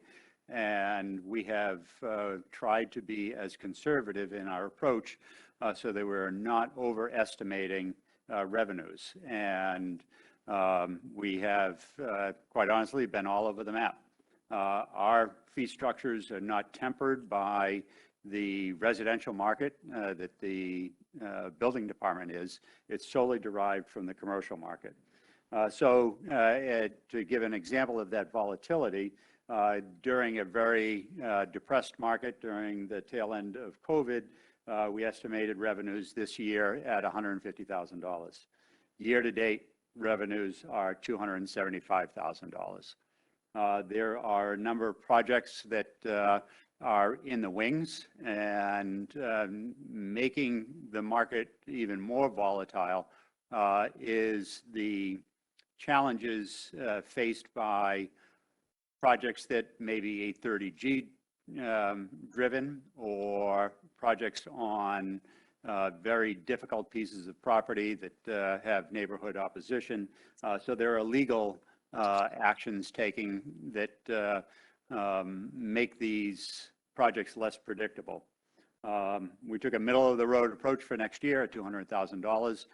We know that we have some major projects that are pending the Metro Center in particular, although they are in redesign. So that is it raises a big question about when they will actually break ground. We have projects on Upper Black Rock Turnpike that one's beginning development and the other one's on the drawing board, and other 830G projects. What we have seen, and the most significant change in our fee structure, is the projected loss of revenue from construction at both universities. While we have derived a considerable amount of revenue from both universities' construction, that has tailed off. There may be some, but it won't have the same pace or volume that we have experienced in the past. Okay, thank you, Chief. Questions, Mr. Mottola? Hey, Chief, how are you? Good evening. First, thanks for answering that question. On the Google document sheet that Frank set up, so I appreciate that answer, and I'll take a look at it. Is the Fairfield University dorm project going on right now? Is that being booked for this fiscal year? Or is that going to be for FY24? If it occurs, it will be 24 or beyond. We have not had even preliminary conversations with them yet. Okay, what about the one that's like right on Round Hill Road that they're building right now? Did you already, that's the one. Yeah, that's already been booked. That's booked already. Okay. And that's great. That's my only question. Thank you. Thank you, Mr. Mottola. Mr. Curley? Yeah, thank you, Madam Chair, and thank you, Chief, for being here. I just have a question about those fire marshal fees. I appreciate your comment regarding, how you're similar to the building department and permits and such, but I would have thought that the numbers would have been more directly correlated. I think when we've seen some of the other departments present, and the building department specifically, they had the numbers coming down, but yours are going up. I guess my question is it a question of timing? Like, are some of these fees due when they break ground, whereas permits may occur, at more of a drawing stage? Is it a question of timing? Help me understand the timing and why this may go up while the building department may be seeing numbers coming down. Thank you for that question. I did look at the building department revenue projections and saw that they're going down. I can only estimate that or guess that that's related to the residential market and not the commercial market, but I would defer to the building official. When we project revenue, we consult with economic development, Mark Barnhart, Jim Wendt from planning and zoning, and with the building official to make sure that we're all in sync in what we expect to hit our books in any given fiscal year. Each developer approaches their permitting process differently, and some will come in and take out an entire project permit at the beginning and pay for that at the time that the permit is issued. And others, like North Park Avenue, they got a permit just for foundation work. So it is a timing issue. And so a project could actually hit over 3 different fiscal years, one for the foundation, one for general construction, and then for fire alarm, fire suppression, and other technical HVAC permits in the 3rd year, just before opening. And thank you for that. That's helpful color. And you touched on one of the points that was brought up in the building discussion. What is the split of these fees in terms of commercial versus residential? These are, so they're entirely commercial projects. They may be residential in nature. We permit 3 families or larger. So Yep. there may be assisted living, which are residential, or it may be an apartment building which is residential, but we don't do any single family or 2-family permits at all. We're not permitted and actually prohibited from fire code enforcement. Yep. Okay. Thank you. And if I'm not mistaken, I think my notes from the building department, I think that the permit fees were roughly a 60-40 split, but I'm Yeah. not sure I'm reading that right. Thank you, Chief. I appreciate the color. No further questions. Thank you. Mr. Welsh.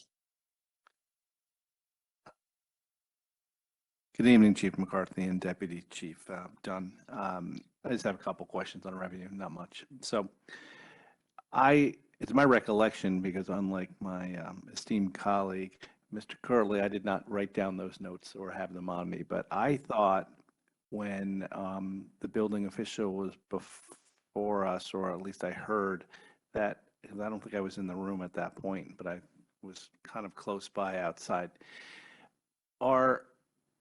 You think that you already commented about the dorm at Fairfield University and that it could hit in 24. If it's delayed, it could hit in 25. Was there also a dorm at Sacred Heart University that's going to be at least they're thinking about putting up another dorm? And did you take that into account in your fiscal year 24 estimate? Yeah, there is a dorm project that is pending at Sacred Heart. Checked with the fire marshal today, and they have not even started discussions. It's been in the last project. They mentioned that they have another one on the books, but it may come in 24.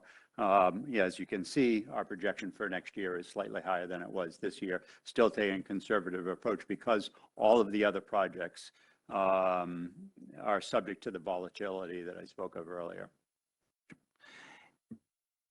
And do you sit down with like the building official and the universities to talk about upcoming things, or is that something the building official does? I'm just not sure what your procedure for is there, because obviously all these universities are building, but clearly with what Fairfield University just did with their basketball arena and the hockey arena at Sacred Heart, that was probably a little bit of a setback in funds because of the size of those projects. So what's your procedure in doing that? So the fire marshal, the building official, economic development, Mark Barnhart, and planning and zoning, Jim Went, they sit down and during their discussions with developers, they try to get a sense of what else is coming, particularly for both universities. And to your point, after some of the big projects like the Convocation Center at Fairfield University, after the hockey arena, after some of the dormitory development at Sacred Heart, the typical response is we're going to take a pause after this. And, we take that at face value, but then we find the next year the demand for development and expansion continues. And although they tell us they're going to take a pause, there's always another project somewhere in the future.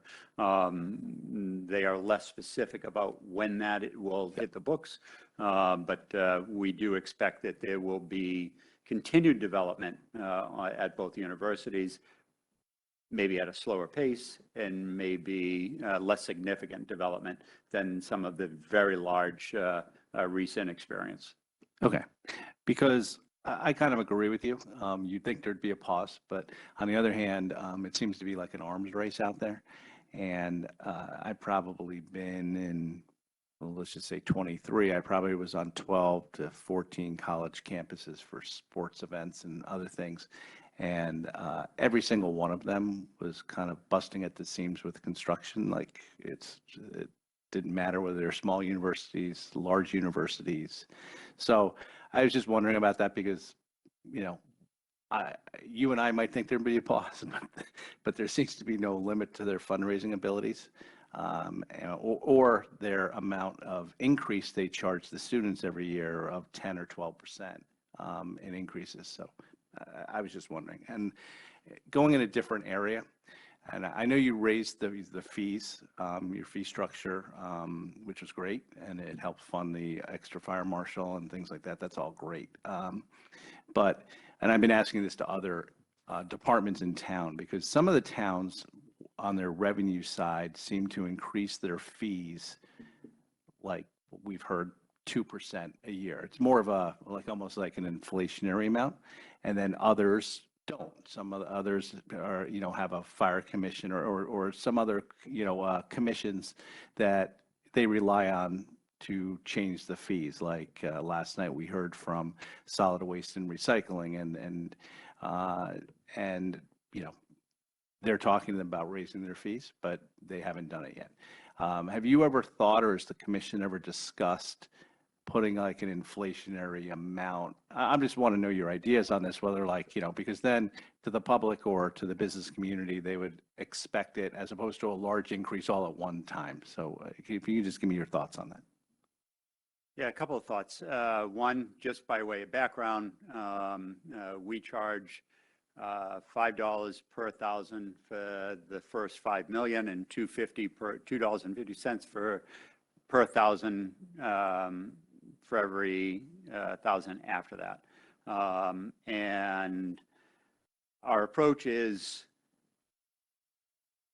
and was approved by the Fire Commission, that this is a much more manageable process to do it at the time of construction, and that it would give the department, recurring revenue as long as construction continues to offset the operation of the fire marshal's office, as opposed to fees at the time of inspection. It's very difficult. Having served as a fire inspector, it's very difficult to go out and enforce the fire code, identify construction and other violations that then the property owner needs to pay money to repair and install fire doors or repair sprinkler systems, and then charge them a fee on top of that.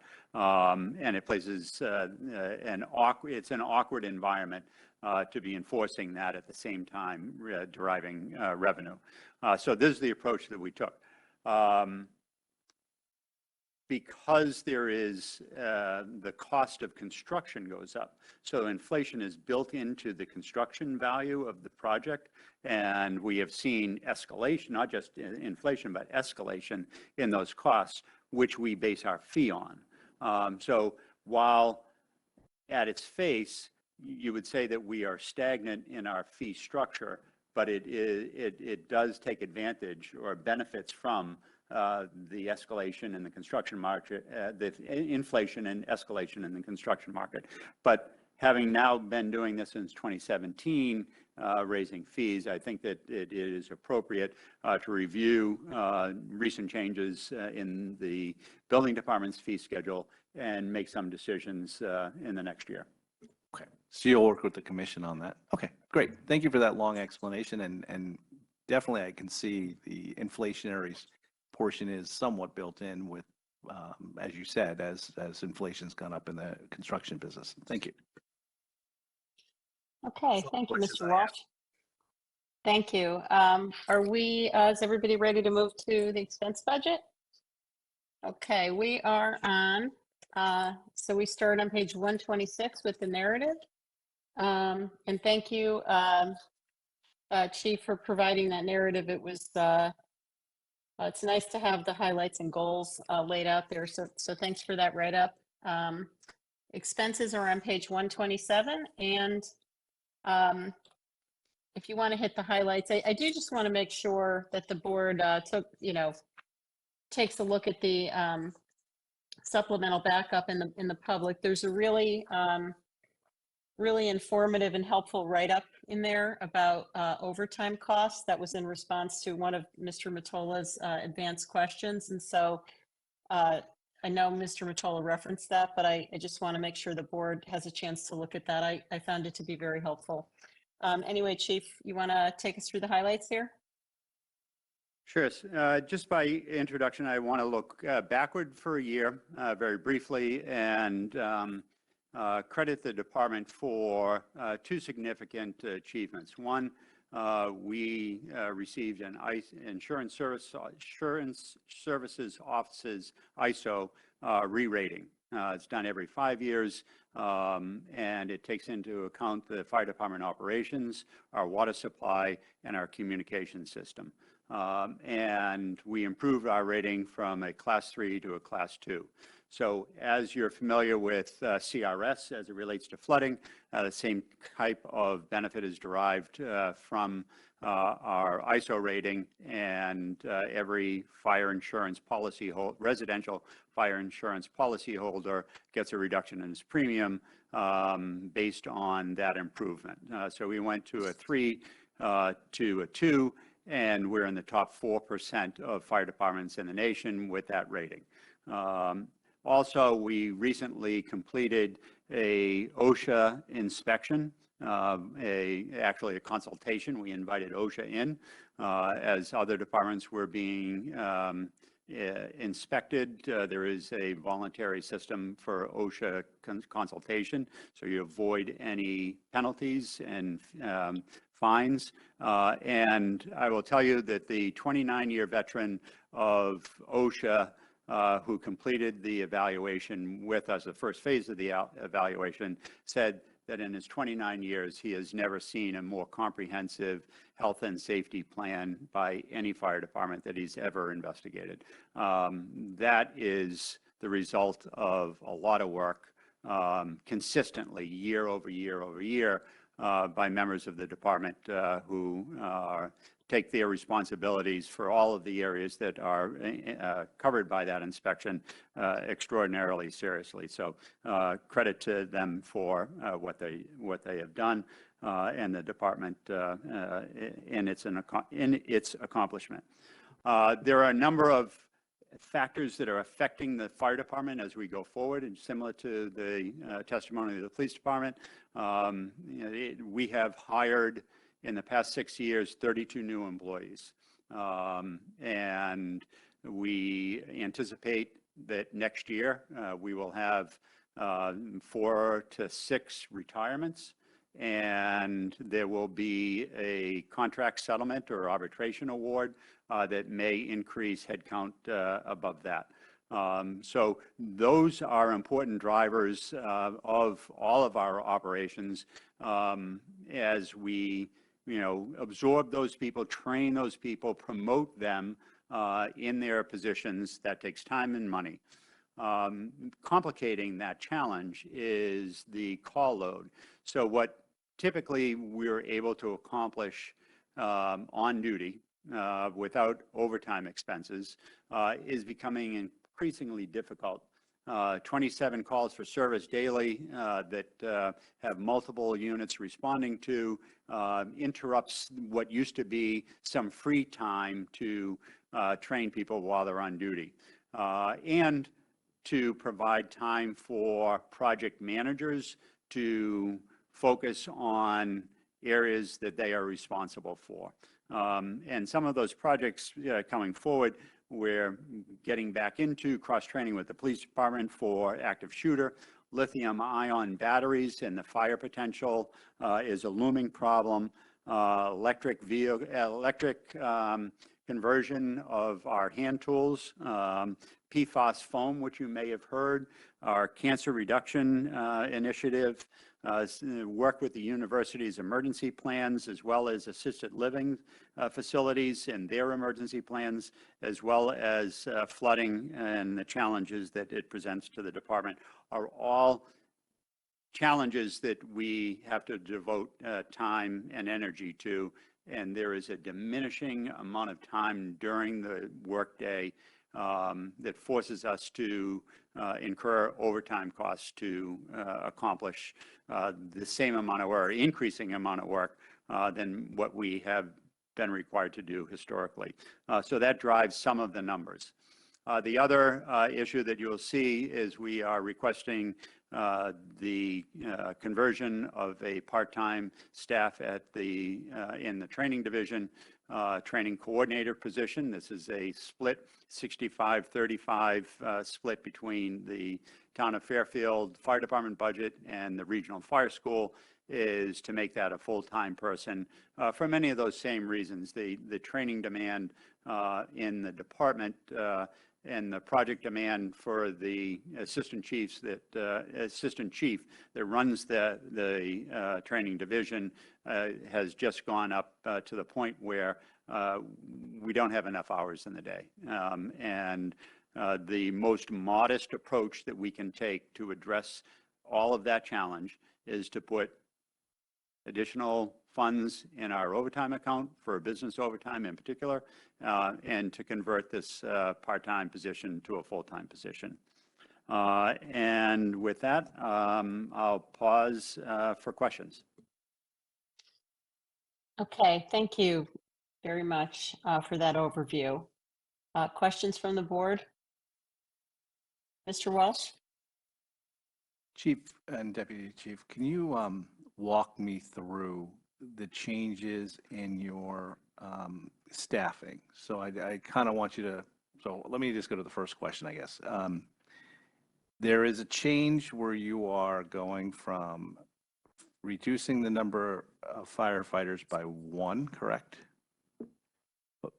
From 65 to 64. And then you're increasing the fire inspector from 1 to 2, which is a net equal. But I just want to hear the reasonings why and whether the two are related or just, Yeah. okay. Yeah, that was just it was really just a geographical change. There wasn't a new person coming in. It was just one of the firefighters that was included in that 65 should have been in that fire inspector. And so I was just truing that up. So that was supposed to be done last year, and the job was really an inspector and not a firefighter? You explain, I don't know what you mean by geographical. So geographical would mean that he would move from station 1 to station 5. That's what geographical means to me. But I don't know what you mean by geographical. Just that it should have been classified as a fire inspector instead of a firefighter. It should have been 2 fire inspectors and 64 firefighters. Okay, in the budget last year, because as we were talking about, so in Yes, fiscal year yeah. 23, it should have been 2 fire inspectors and then 64 firefighters. Correct. Yeah. Okay. The only, So it's really a classification yes, yeah. change that was really made last year. The headcount change was January 1, 2022. Gotcha. We hired an additional fire inspector. It wasn't reflected properly on this page, and as Frank said, Okay. it's just correcting that. Okay. So there is no new headcount Yes. in the. So we'd approved it in the budget the prior year, and it's just when it happened. Correct. Okay. Okay. So there's really nothing to talk about. And that was the inspector we had spoken about in the previous budget year. Okay, great. Okay. Now, the only other change I see here is this fire training coordinator, which you had just mentioned. And I'm not sure whether we should just talk about the 0.65 now, because that was never in your budget. And it's going to go to a full-time position in the training school from 0.35. That's what will be assigned to the training school, correct? So the 6.5 was in the budget, and this was always a split between fire and the regional school. So 3.5 was always in the Fire school. In the fire school. Okay, and the 6.5 is new. 3.5 gets paid for Yeah. by revenue from the fire Excellent. school. Good. We'll talk about that in a little bit, but that's good to know. And then the 6.5 was for additional things you need for them to do for the fire department. Correct. And you just explain that, why you need that person and what the different duties that this new position is going to do for you. So as I explained in my introduction, the demands for project work and support, whether it's fire department or the training division, and you know the 3 admin staff, the 2 work out, 1 out of the fire marshal's office, 1 out of the chief's office, and 1 at the regional fire school, share those duties. And We are limited to 19 and a half hours of overtime by union rules for part-time staff. So there's no way to increase that part-time staff above 19 and a half hours a week. And we have struggled now for 3 years with that limitation. And there is work, this is a 5-day-a-week operation down at training. Actually, training is a 7-day-a-week operation because of the fire department's operation 7 day a week. But the school is staffed 5 days a week. And all of the projects that I talked about, some have department planning responsibilities, some have a training component. The technical requirements being placed on the fire department just grow exponentially every year. PFAS foam, cancer prevention are two very good examples. We operate in our gear maintenance and distribution, turnout gear out of the fire school. One of the challenges is that the gear that we wear has PFAS chemicals in it, forever chemicals in it. So, there is research that is being done, tracking that is being done to, who's wearing what and how we're maintaining them is just one of those parts and pieces that go into the daily demands that are being managed out of the regional fire school. They take care of a lot of our small tools and our air packs out of the regional fire school, out of the Fairfield Fire Department. I get trapped by that language, out of the Fairfield Fire Department operation at the school. So all of the air pack issues that are very complex, part of the OSHA review specifically addressed our operation with maintaining our air packs and how we monitor firefighters who wear them. That's all responsibility that falls out of the training division. So the work there just has gotten more technical, as well as the volume of the work has gone up. And as I said, the original approach, and I think I put this in my explanation, we have been considering whether we need another full-time uniform staff there. And given the fact that we have an arbitration settlement pending, this was not the year to add any uniform staff. We are desperate for administrative oversight of the entire department. But this was not the year to do that. Converting this from part-time to full-time, as I said, is the most conservative increase that we could make, but will yield dividends for those areas that we need to manage. Okay, just a follow-up. Who was doing that, like, I forget what you call it, the air pack management, or that OSHA was impressed by? Who was doing that beforehand? This same person? Or was that handled by the fire school person, or was it given that role done by somebody else administratively in-house in the fire department, but now they're overwhelmed by stuff? So the air packs themselves are maintained down at the fire school. We have firefighters that work on them.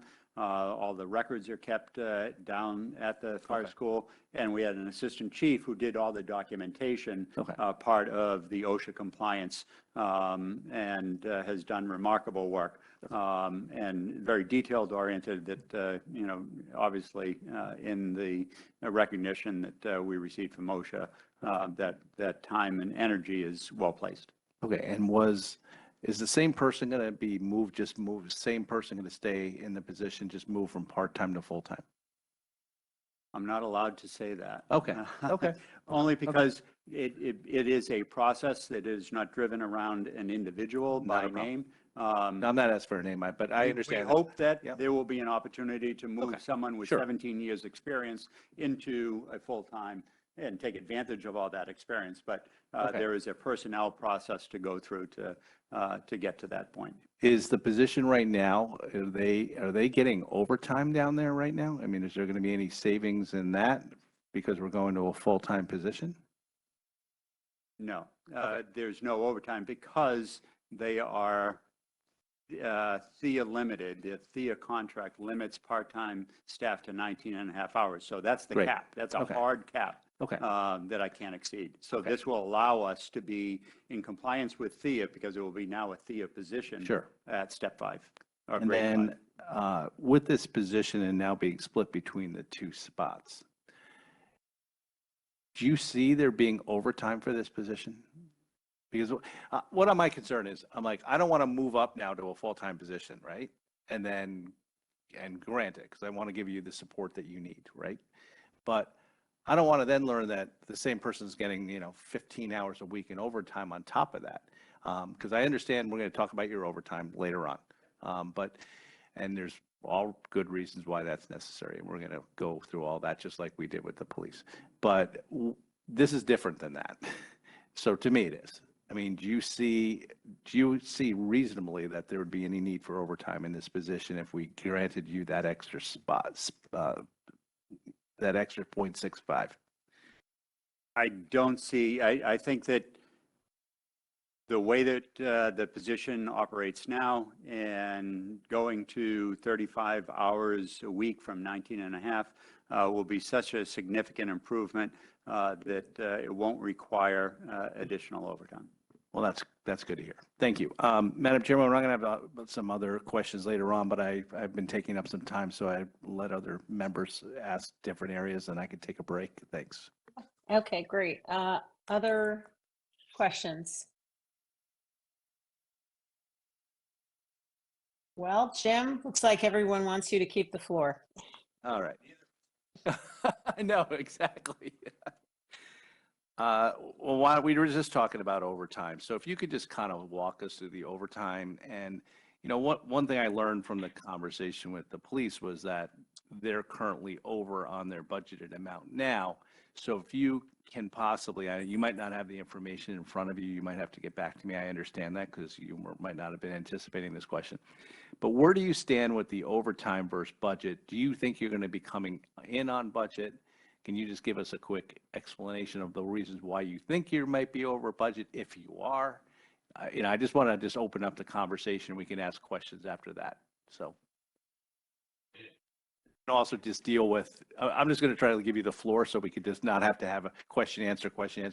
Some of the people problems you might be experiencing, and I just forgot the name that the chief had used, the human factor. If you could tell us about human factors, which you sometimes do, because there's clearly human factors, and especially with the hard work you guys do, people get injured on the job, and there's reasons for that. And also about how the other factor, which is backfilling positions, that's always part of your number, because I think we never hire, there's about, it's a 2 to 4 positions that we do not purposely hire, because 4, that's what I thought it was. And then because it's cheaper to put them on overtime than to hire 4 officers. So if you could just kind of take us and explain that area to us. Thank you. All right, I'll run through. So we are currently at about 75% of the year. So March 15th is essentially the 75% mark. And I'll just run through our accounts. Vacation relief, we're at 57%. This is a budget that is more heavily weighted towards the spring.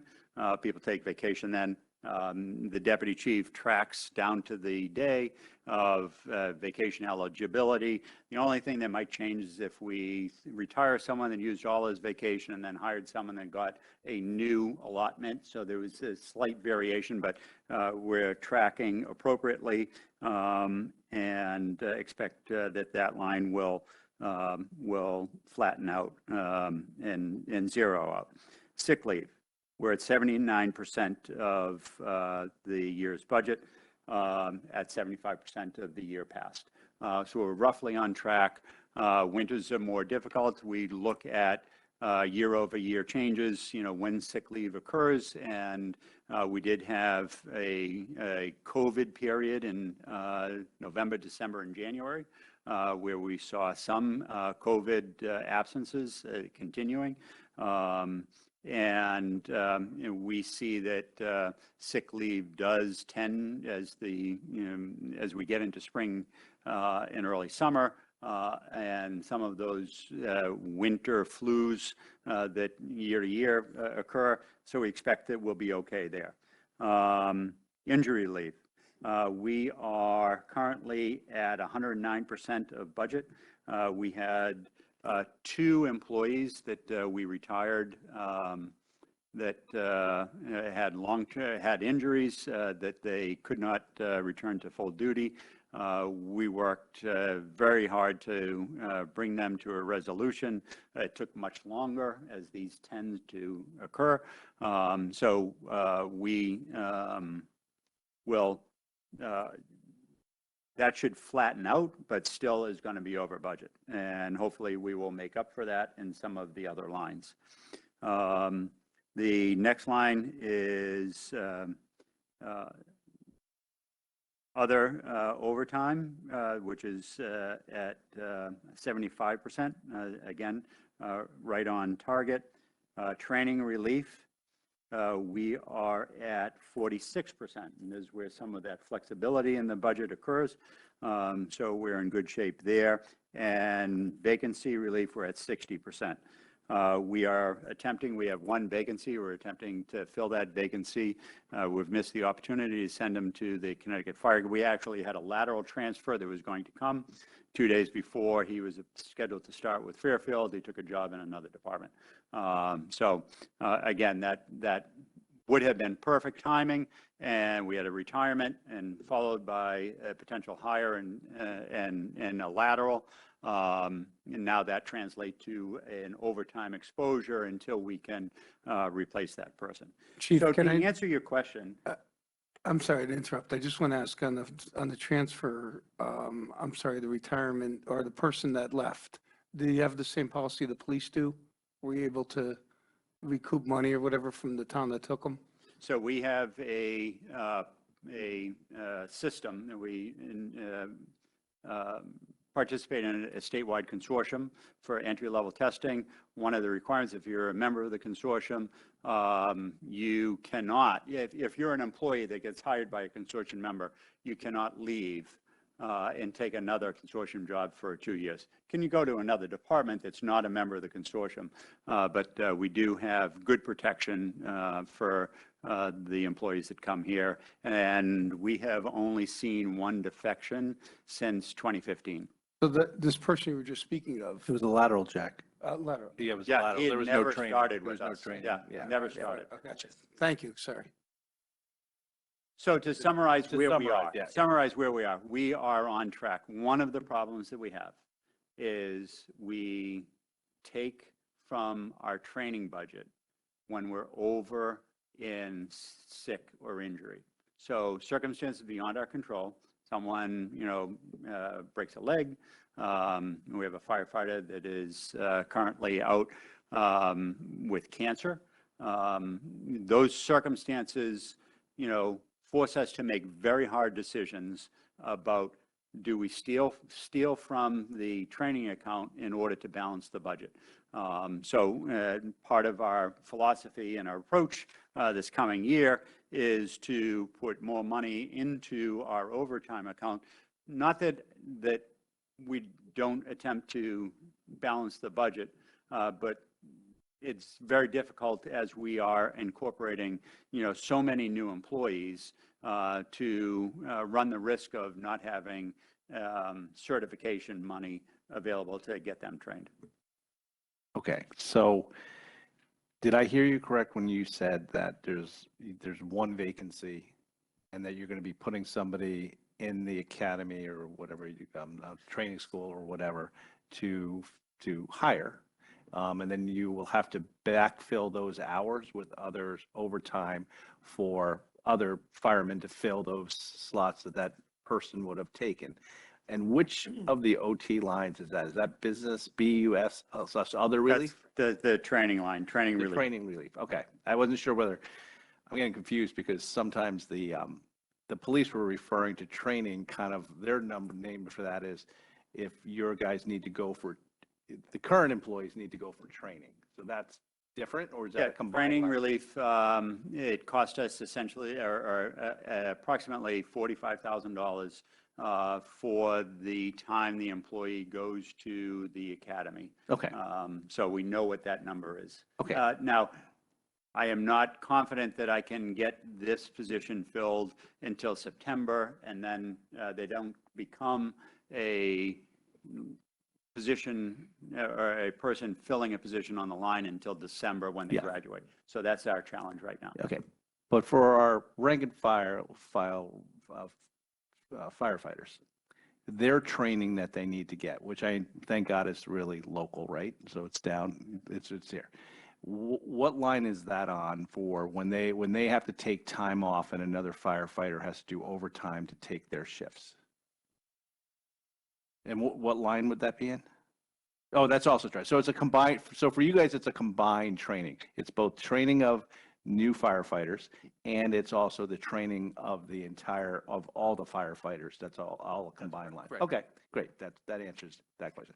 So I appreciate you taking us through that. And just now that we're on to your current budget, fiscal year 24, it seems like the only big changes, which are not huge changes, but are both on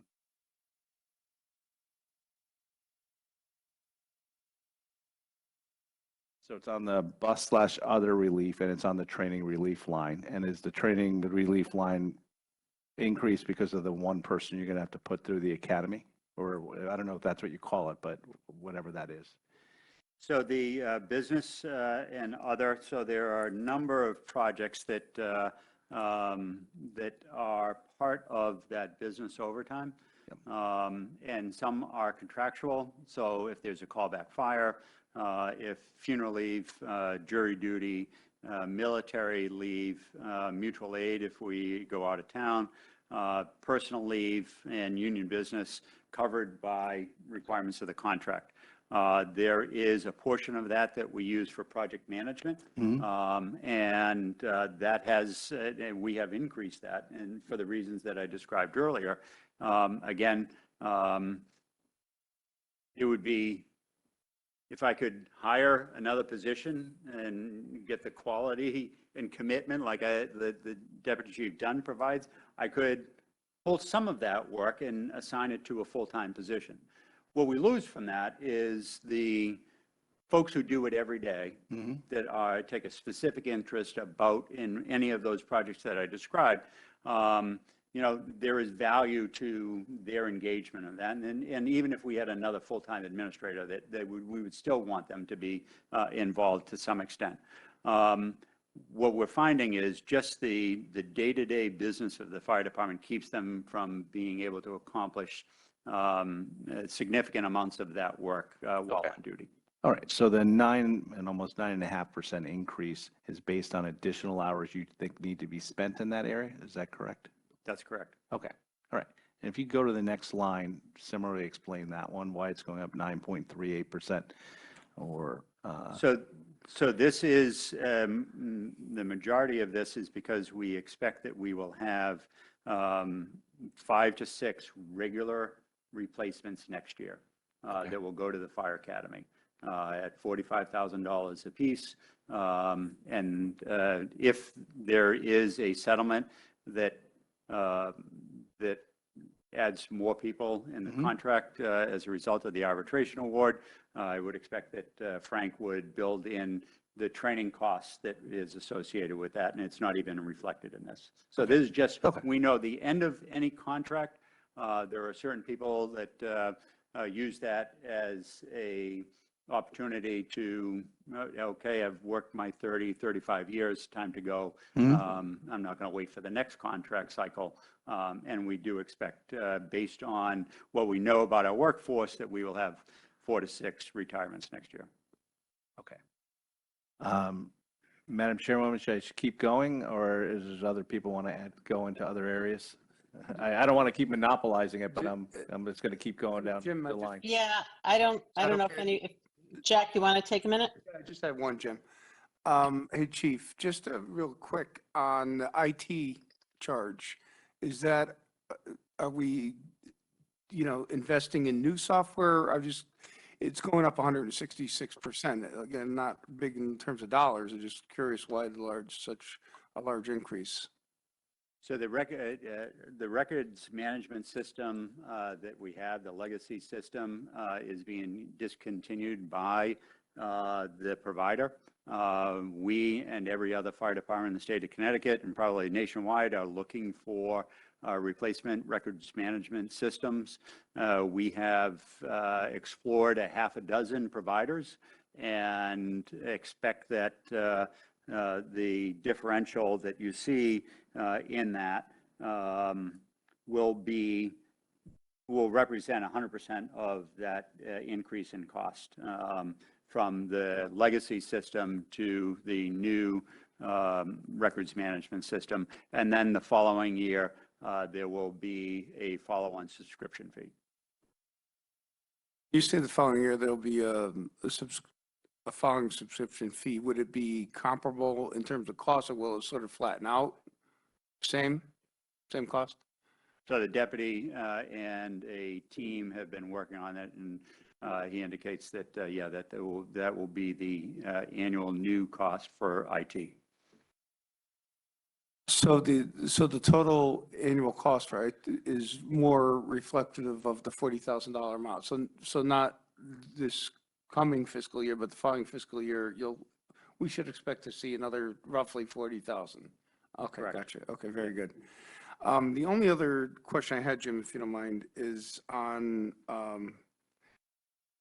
office supplies. And there's a few lines that just went up a little bit more than maybe, so that would be line 56110, line 56130, the cleaning and janitorial supplies. It seems to be kind of across the board, and the special departmental supplies of 56140. And those, I think, were also summarized by, some of the line items in public works and things like that. So they're, I'm guessing, special items unique to the fire department. Would that be fair to say?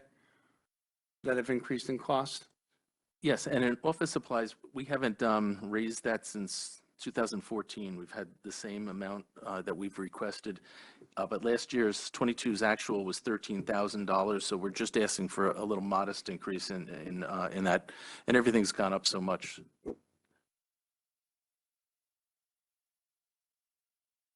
Okay. And I want to talk about some of the things that have gone down too. So, I mean, those are all great things when they go down.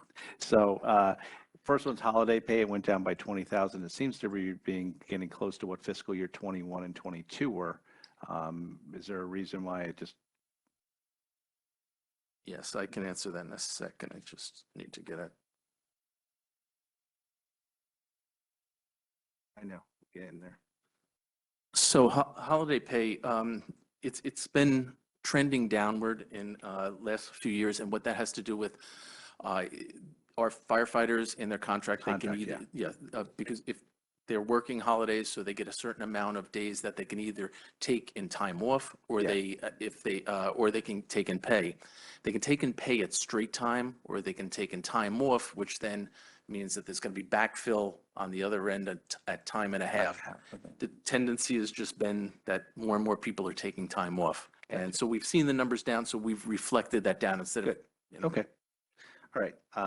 The fees and professional service line, it's gone down 37% or almost $55,000. Is that for something specific that we're?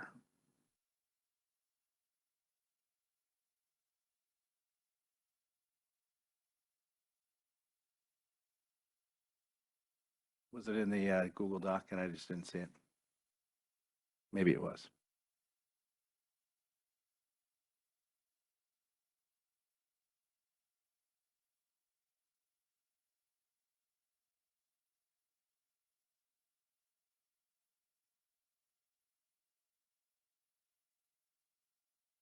No, that's related to the physicals. Physicals, yeah, I'm sorry. So we have been paying for department physicals. So if you recall, there was a change. We negotiated a better price than we were getting through insurance. So it was being paid for by insurance. We put it in our budget. It is now going back because it is essentially an insured coverage. We're putting it back in the insurance fund. So it goes back to that. Excellent. Thank you.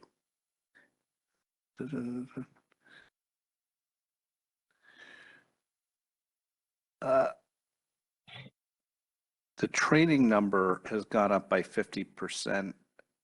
What was that? What's that training for as opposed to the training of the firefighters? So this is the town share. If you recall, when we established the standalone account for the regional fire school. Okay. So this pays for the utilities and the Oh, operation yeah. of the building itself. This was started out in 2018 at $25,000. And this is now reflective of the actual cost of that overhead to operate the building. Understood. Okay. The only, that's all the questions I have, Madam Chairman, other than I'd like to go through capital outlay, if they could walk us through that.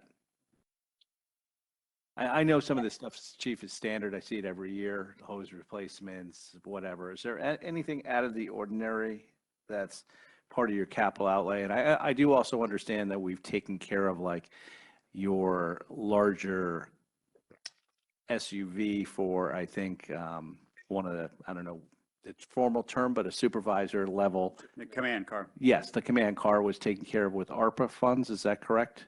That's correct. Okay, so that's no longer being shown here, but, and you would have normally have had that here, correct, this year?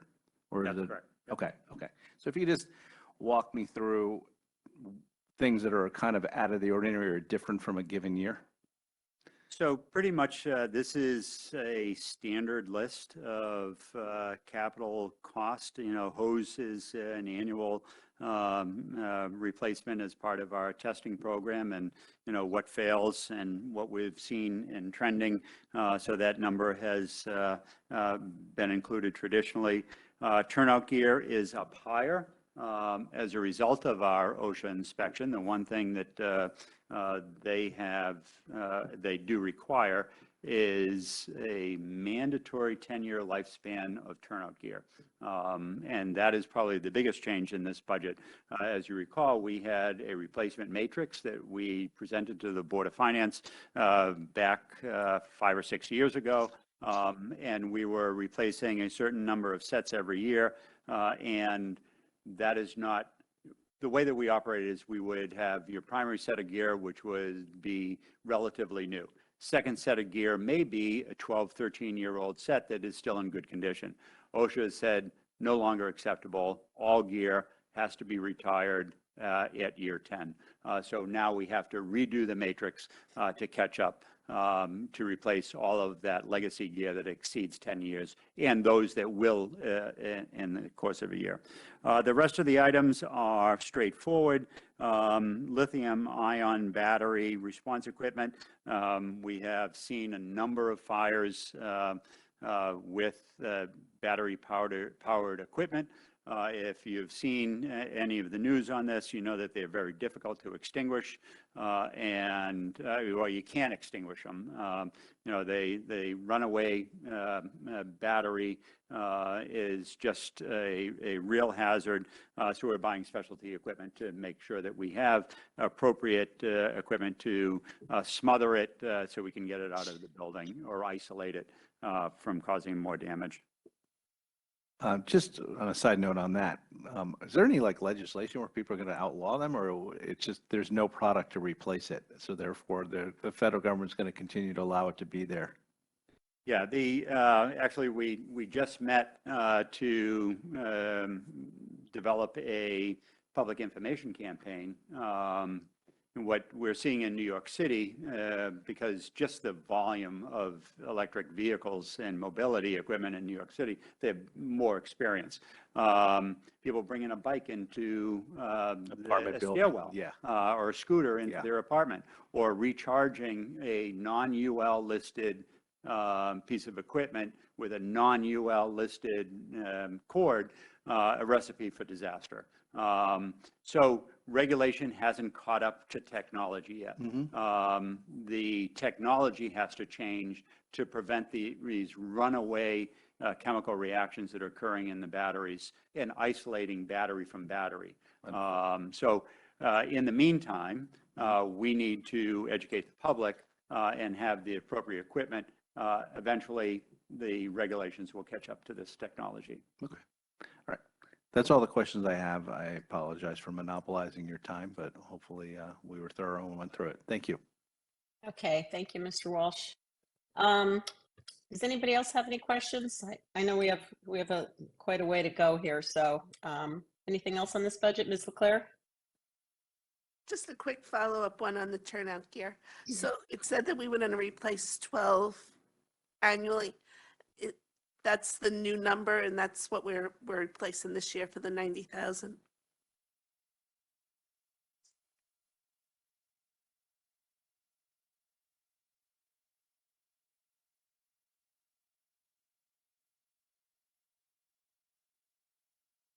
So yeah, it's our goal is 5-year. somewhere in the 20 range. That may have been a number that carried over from previous. And so then it would all be replaced every 5 years? Is that, so it's still a 10-year cycle, okay. Okay, thank you, Ms. LeClaire. Any other questions on the budget? Okay. All right, thank you very much for that thorough update, Chief, Deputy Chief. We really appreciate it. Thank you again for providing the information in advance that you did. I know that was personally very helpful for me. So thank you again.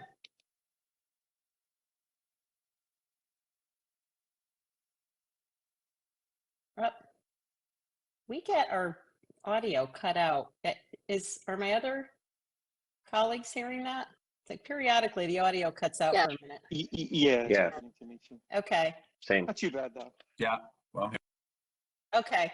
All right. Thanks. Thanks, everybody. Thank you all. Yeah, sorry about that, guys. It happens for like 5 or 10 seconds at a time. It's very odd. Okay. I don't know if FairTV knows what's going on. All right. So we are gonna, so we have left finance. So we had started finance the first night, and we talked a bit about interest expense, but we actually didn't get through the rest of the finance budget, which has a bunch of other revenue lines and the finance expense budget. So we have that to go through, and then legal and contingency, which part of that will be an executive session. So that'll be last on our agenda. So finance, let's Jared and Frank, let's go through the list of revenues, I guess, but did you want to do the follow-up on the interest discussion tonight, or did you want to do that when we get back to fund balance? Yeah, I thought we would do that next week when we talk about fund balance. Okay, perfect. Okay, so then for the board, let's flip over to page 13. And again, we covered the interest income item at our first meeting, and we will get back to that. I know there was some advanced Q&A on this, on some of these accounts, and also Frank, thank you for providing the, I know you had answered some questions throughout here within your analysis of fluctuations, but was there anything you want to say quickly here, or should we jump right into Q&A on these finance department revenues? Yeah, there aren't a lot of highlights here. There's some small dollar amount changes. Most of the state grant revenue hasn't changed. There haven't been any major policy changes to speak of. The one fairly significant dollar amount change in pilot program for nonprofit organizations. That is just, that's due to an update in the data that feeds into the formula for pilot. And aside from the dividend and interest income, the rest of these changes are fairly small. So, but we're happy to take any questions. Okay, and again, I know there was some Q&A in advance on some of these items. Aside from that, does anyone have any other questions on these revenue items? Okay, great. All right, so let's move to the expense budget then, which is on page 101.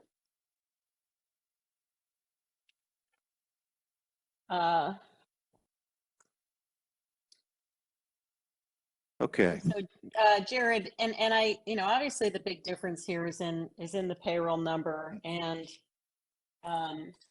we can see that the head count is relatively flat, and we see the numbers in here. Can you just when you go through your highlights, can you just maybe talk about your resource levels in terms of whether you've got the right mix, the right number, vacancies, just sort of broadly how the department's doing? That'd be helpful. Sure. Yeah, so just in terms of the dollar amount, the increase in regular payroll, I believe, is all related to contractual requirements. And then the only one other non-payroll related item is the increase of $5,000 in educational membership.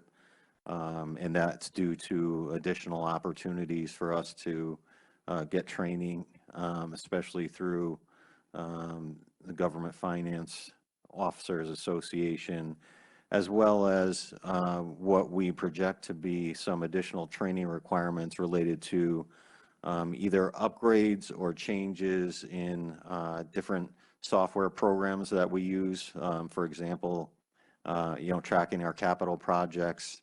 We're gonna continue to review different programs for tracking capital, as well as grant programs. And so we put in a little bit more for potential for increased costs related to training on those systems. Okay, with regard to personnel, I like the mix. The one position that is vacant right now is the analyst position. It's labeled DPW Finance and has kind of retained that title for a while now, and it's been vacant for a while. And if you remember, it was originally in DPW, got shifted to my department. We've had so the biggest hang up there has just been physical space in my office. We had, and the way that I'm trying to solve that, and I got the first kind of not rendering, but the first layout change to accommodate a new station in my office. I just got the first rendition of that today.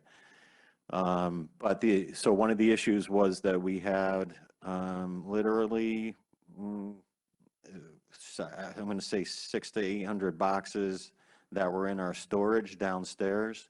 We got rid of about 426 boxes, which cleared the way to get rid of some of the other boxes that piled up in the department area.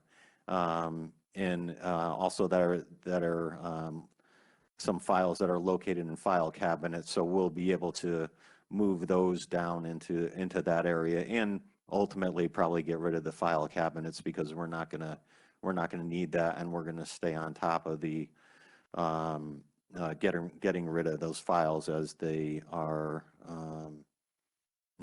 as we can legally. And so that's going to free up space. A long-winded way of saying that it'll free up some space for me to add a new position. So I hope to have that position filled within the next month to month and a half. Other than that, yeah, no, I like the mix. And, I'm happy with the flow of work in the office and, yeah, I don't see many problems right now or gaps. Okay, thank you. I see Mr. Walsh. Go ahead. Yeah, there's not a lot of changes here, but this DPW finance position, how did it go up by 20.4% in 1 year? I mean, I didn't think the Thea contract was that generous. So that DPW finance, it should actually say, it should actually say PETA. That's just a correction that I have to make. Last year, this, just as history goes, last year, this was transferred from the DPW budget to our budget, and I had just carried the 75,000 over from their budget to our budget. This year, when I looked at the salary tables, and looked at the, and the job market being what it is, it would more likely be a PETA position, and that those positions pay more, so that's why it's up there. It was in PETA when it was in DPW? No, in DPW, it was a Thea position. But it's, like I said, just with the job market and the limits in what Thea has very specific job classifications, and just those limits being what they be, that's why it was changed to PETA. Okay. Is $90,000, is that kind of the cost that you think that this will be, or the grade within PETA that this position would be? It's the grade. Yeah, the grade within PETA, and part of that came about because when it was listed when it was the DPW finance position, and the job description had been written by DPW, we changed it a little bit, and the responsibilities changed a little bit, and so that's it fit better within PETA. Okay. Is that a negotiation that has to happen between Thea and to move a position between the two unions? Or is this just this is a new new position? Yeah. Okay. Yeah, this one has never been filled, correct? I remember this That's was a correct. suggestion from the audit, and so it was put in the budget, but it has never yet been filled. Okay. Okay. No, I'm just wondering, because usually these people grieve everything if you move the position, and now you're basically saying you're eliminating the DPW finance position that was in the Thea contract, correct? That's what you're really saying, and that you're creating a new position in PETA. That's the only way you can do it, right? Without being grieved for it. I think whenever it was originally created, I think what was thrown into the DPW budget was more so of a placeholder. So because it hasn't been filled by a person, and because to be honest, I think that what this position would do is there's no job description in Thea that would exist. So it's not really like you're stealing a position from Thea, just more so classified as a PETA position. Is there somebody in the position right now who's doing it, or no? No. Okay. Jim, do you mind if I just ask a follow-up on that one? And I'm just, trying to assess the 90,000. What type of person are you looking for there? Like what level of experience? Yeah, it's really a financial analyst position is the better title, and I believe that's the way we posted it with that. And so we're looking for, somebody. It's going to be heavily capital focused and tracking capital projects, and being really a conduit between the finance department and the other departments with capital projects. And also, Yeah, I mean, are you looking for like 5+ years experience? Like what's the I don't have the job description in front of me, but I think that was it. I think 5 years sounds about right, what we had in there. Okay. All right. And I would just say, I think if we were looking for a 5-year person, Yeah, I would agree. The 75,000 is probably, probably that might be tough, but, okay. Thank you. Sorry, Jim, to interrupt. Go ahead. That's all I had. Okay. Ms. Leclerc? Just to follow up on that, because when it went into the PDW budget, I always kind of thought that was the wrong place, that they weren't quite understanding the intent of what the audit wanted. But is someone going to, but I did think that they needed some extra oversight on the volume that comes from Public Works on the invoicing and stuff. So will this position still handle that, like manage those invoices or purchase orders or whatever that needs to be done? I would say more related to capital projects. It's really going to be, it'll be focused on that. And because a lot of our capital projects are, heavily focused in DPW and the departments that fall under DPW, that a large portion of their time will probably be spent focusing on those projects within that realm. Okay. All right, I sort of have mixed views on that then. Thank you. Yeah, can I just, and Mary, I hear what you're saying. So I guess what's probably important is, that DPW audit is now several years old, and as we, the recommendation to have an additional position in that department to handle the myriad of issues that came up historically. So that was a recommendation, and I think we marked, and I can't, and that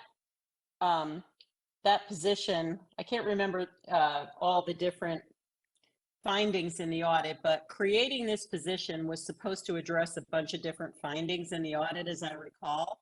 So maybe to Mary's point, I think it's just important to make sure that whatever's being envisioned for this position still addresses those same findings. Because as I recall, there were, various internal control issues that were identified over the period of time the audit covered, which I think was through 2019.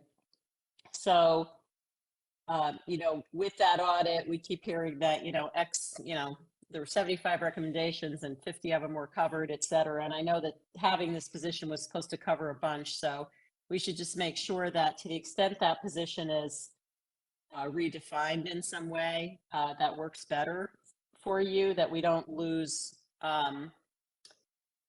the original intent of it and whatever controls it was meant to cover, I guess I would say.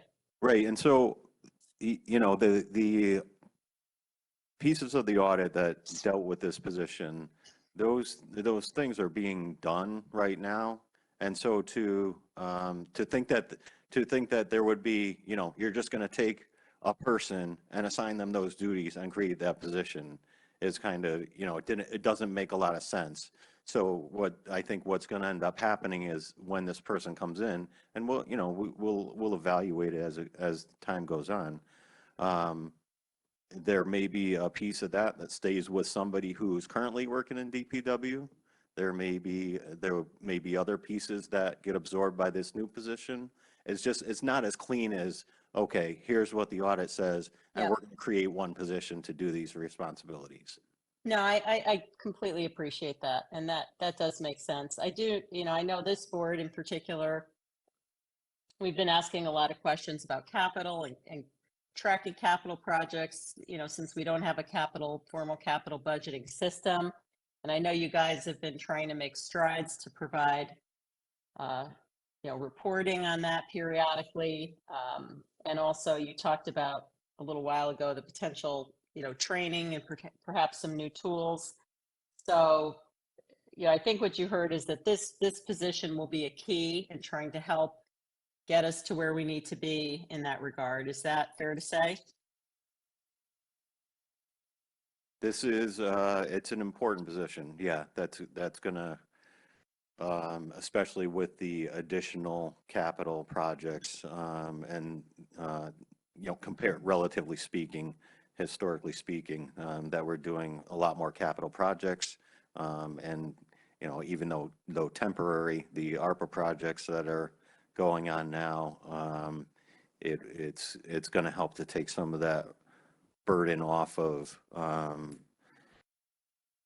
you know, engineering, DPW, and any of the other places where they're capital intensive that are, where they're really overloaded and trying to do jobs that, you know, they aren't really trained to do and don't have an expertise in doing, and this person will be able to fill that role. And so, yes, it's an important, very important position. Okay, thank you. And if I could just ask one more follow-up on the department structure. And we've asked about this a bunch of times. So we have the internal audit position that is now being used to fill a lot of other gaps in the department. And, you know, we hear from time to time from Connie, she's spending, you know, 10% of her time on internal audit, 40%. I've never heard more than 50%.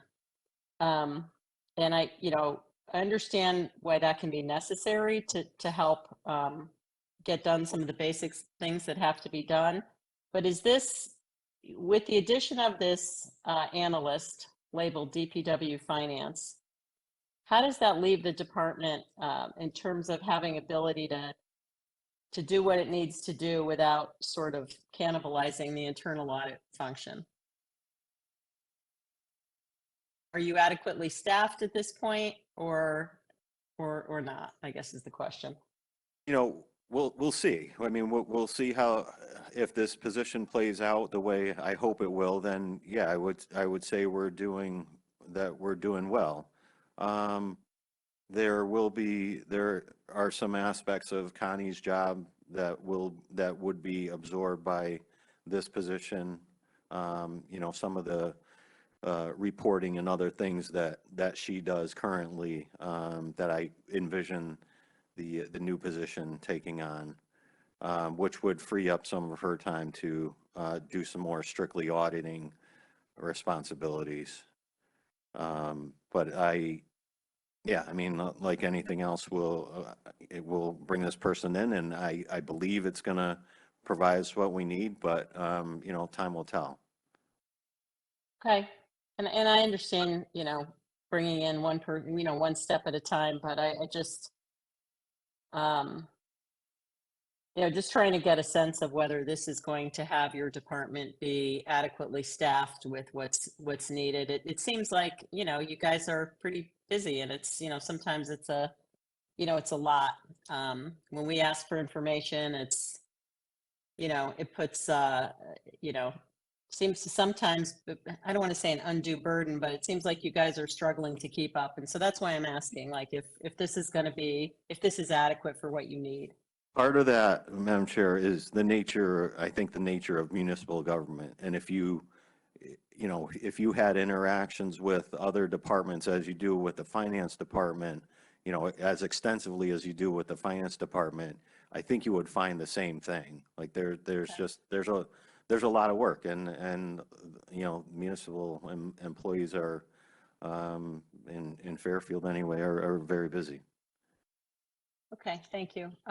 Other questions from the board? Mr. Walsh? Yeah, I just want to follow up on your questioning, Lori. So I share the same concern. So I would like to see more audits done, because every time we get an audit, I've never seen an audit come back completely clean. So it's not like, you know, things are like, something is coming up in every audit, and it should. I mean, but I remember a time in this town where we had 2 full-time internal auditors, and they weren't, you know, you could ask Connie about it because she was one of them. It wasn't like she wasn't busy or the other person wasn't busy. And it just concerns me when we've had some of the problems that we've had in DPW, and some of the things that have gone on, that maybe if we had an internal auditor, we would have put more controls back then on the fill pile. Maybe we wouldn't have. Maybe it was some of the people that are under indictment that caused the problem, and you know, but you just don't know. And it's just, I would like to see more internal audits get done if we're truly going to be moving some more work from Connie to the finance department. So I would like personally, I mean, I'll leave it to the audit committee to make this determination and make a recommendation, but I would like to see the number of audits go up. And I would like to know that there are people in town that know an internal auditor could pop it in their department unannounced at any time and just say, let me see these records. So it's just something I think, why don't we see how you do with the financial analyst position? See how it goes. And then maybe we can talk about it, maybe at a board finance meeting at some point. Yeah, I understand what you're saying, and I've, you know, taken to heart what the board has said in the past about the audits, and yeah, I think you're right. If you know, maybe this time well, it would have to be before this time next year, but in order, if I determined that we did need some more help to be able to get it into the budget, that we could talk about it then, say, you know, more toward the end of the calendar year. And I understand your department. I mean, and Bob Mayer used to say it before you, Jared. No, it's a small department considering the size of the projects we do, that our tax revenue. And I think all the departments over the years have gotten to try to keep taxes down, have gotten slimmed down. But sometimes when that happens, you know, shortcuts are made, people aren't following all the procedures the right way, and, you know, whatever. So it just, you know, I think we should start working on it a little bit, and, you know, I'll leave it to the audit committee to some degree to make recommendations on it. But I do love seeing those audit reports. I do. It just makes me feel good that there's a check and balance.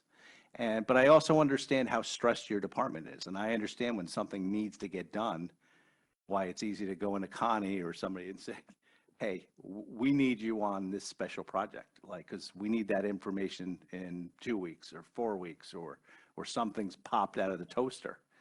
It's the easiest place, and probably the only place you have to go to in your department, because no one's sitting around doing nothing or having a slow period of time.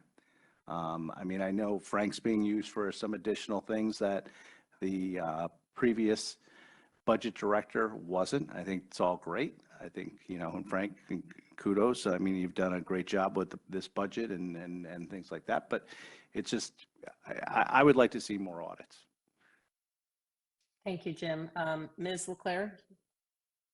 I agree with that. I think we would be well served by more internal audits. But I think that goes back to this new position with the DPW Finance, that position was envisioned to oversee that the policies were followed and reduce the need for more audits, at least within the DPW or those type of things. So I guess that's my concern. If you change that position to an analyst, I understand the need for tracking the capital projects, and that's definitely something that needs to be done. And if they take on the project of like the appropriations and that piece too, that Caitlin was trying to track down so we could remove the old projects from our books. You know, I think that's all very needed. So I understand that piece, but I'm just a little concerned that I think this recommendation was needed too. And part of their requirements of the position, although it's not, we don't require it to be a CPA, we are looking for somebody that has a fairly, you know, solid accounting background, you know, to be able to do those kinds of functions that you're talking about. Yeah, thank you, Ms. LeClaire. Yeah, and I don't want to turn this into an audit committee meeting, but just two quick things to think about. You know, I understand Mr. Walsh's point about getting more audits done, and I don't disagree. I think one of the things that is difficult is they're not, you know, I know she doesn't have the time to follow up on audits that are done. So audits are done, recommendations are made, and, you know, there's not really a mechanism to measure whether those recommendations are being carried out. consistently and reducing the risks that were identified. So I think that's really important. The other thing, Jared, is if there's when the time is right, the other option is, also to get some supplemental, help, even on an outsourced basis. I don't know if Westport's still doing it, but I do recall that they had at one point, I thought they had their entire internal audit function outsourced. And so they would have, a contract, they'd have X number of, audits done per year based on a risk assessment with input of management and the audit committee. And, it's just, it just might be another thing to think about versus, adding another individual to oversee, maybe even as an interim step, because it does sort of give the flexibility of not adding a permanent position for maybe it's, some temporary needs. So anyway, thank you for that discussion. I think, I think Chairwoman, that's I'd just like helpful. to make one other point in that, and we've talked about it a little bit at this body. And maybe if we do have if the surplus either continues to grow or at least maintain itself, we might want to use, our external auditor to maybe go around and look for some more internal controls that he could recommend in certain areas. Yeah. So it's just something, I don't know whether that should be brought up at your committee or whether we should talk about it as we get later in the year. But instead of waiting until he's extremely busy, because there's not that many people doing these audits, these external audits, maybe we could take advantage of their time in the summertime or some other time to work on a specific area for, a period of time for more. Yeah, that's a great thought. So I really appreciate that. Okay. Are there any other questions from the board on, I'm sorry, Jared, just one more thing. The part-time grant coordinator. I know that, I think we funded that 2 years ago. I know you've said that's been extremely helpful. I think there was talk at one point about, starting off with a part-time position, potentially moving it to a new position. I think there was a strong belief among the management team that this position would easily pay for itself. Do you have any further thoughts on that, or are we good for the moment on that? What's your view looking forward? If we have the right person in the position and can maintain that person in the position, right now it's okay. They can handle that. They can handle the workload. And Terry Brown, who's the coordinator right now, is just phenomenal. She's, we've got probably, I would say, between 15 and 20 different grants that we're either researching, applying for, that they're somewhere in the process. And we've talked about it, and I think with the workload the way it is now, and the person that we have in there now, I think the part-time position is good. But I'm keeping an open mind to it, and again, same thing. If things start to get overwhelming, then I know full well that we did have this conversation and that you guys are open to funding a full-time position, and so I wouldn't be hesitant to ask for the additional half position to make it a full-time position. I do also, and I talked about it when we were talking about the training, I do want to get some kind of grant tracking system in place as well, and see how that helps things. So, a lot of the things were being done on paper, in handwriting, and we're progressing toward getting into a better system. And also a lot of Terry's job to start out, and I think she's got a good base right now, was just kind of getting an inventory of grants that that the town has applied for and received in the past, and some of these recurring grants that happen. And so getting an inventory of those, and also an inventory of other grant possibilities, other potential grants that we could apply for. And so I think we've got a pretty good base of information on that now. And so that has helped. And so now we're, I think we're in a place now where it's, let's go and let's process them. Okay, thank you. No, that's good to hear. And the reason also back to the internal audit, and it might have been before we had the part-time grant coordinator, but I seem to remember that Connie, for example, was pushing a lot of paper around to chase down, COVID money and do whatever reporting and, we had to do in order to capture those reimbursements. So there's probably, there may be some interplay there too as well, but okay, thank you for that. And Connie is still involved on the compliance side of things. So this position is not so much involved in that end. So, I guess that could potentially be an opportunity to, if you could get a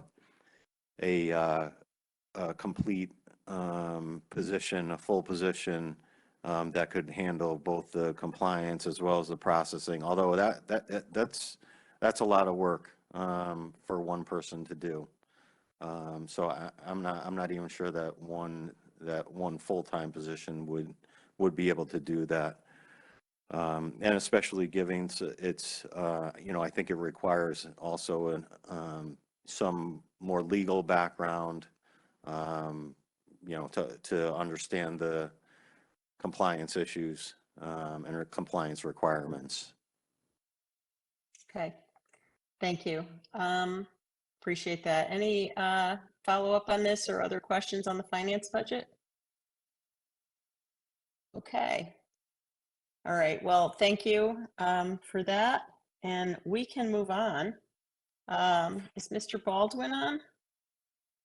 There he is. His box just popped up. Hi, Jim. All right, good evening. So we're gonna move on to legal, which is Department 1270 and on page 76. And just for the benefit of the public, so the next two budgets, both legal and contingency, have certain aspects to them that will need to be discussed in an executive session. And specifically those things that we will not discuss in the public meeting include matters such as pending litigation, ongoing litigation, for example, collective bargaining agreements that are pending, and potentially things related to personnel. So we will break into executive session to take up those types of matters that relate to these two budgets. But before we do that, Mr. Baldwin, if whatever we can discuss as part of the public meeting with your legal budget, why don't we go ahead and do that first? And maybe you could just sort of take us through a high-level overview of the change in the budget and how and what that budget breaks down to in terms of components that you can discuss. Is that all right? Sure, I'll do my best. All right. As I trust you can see from the documents you've been provided with, the budget has actually gone down this year by roughly 20%. And the primary reason for that is twofold. One is the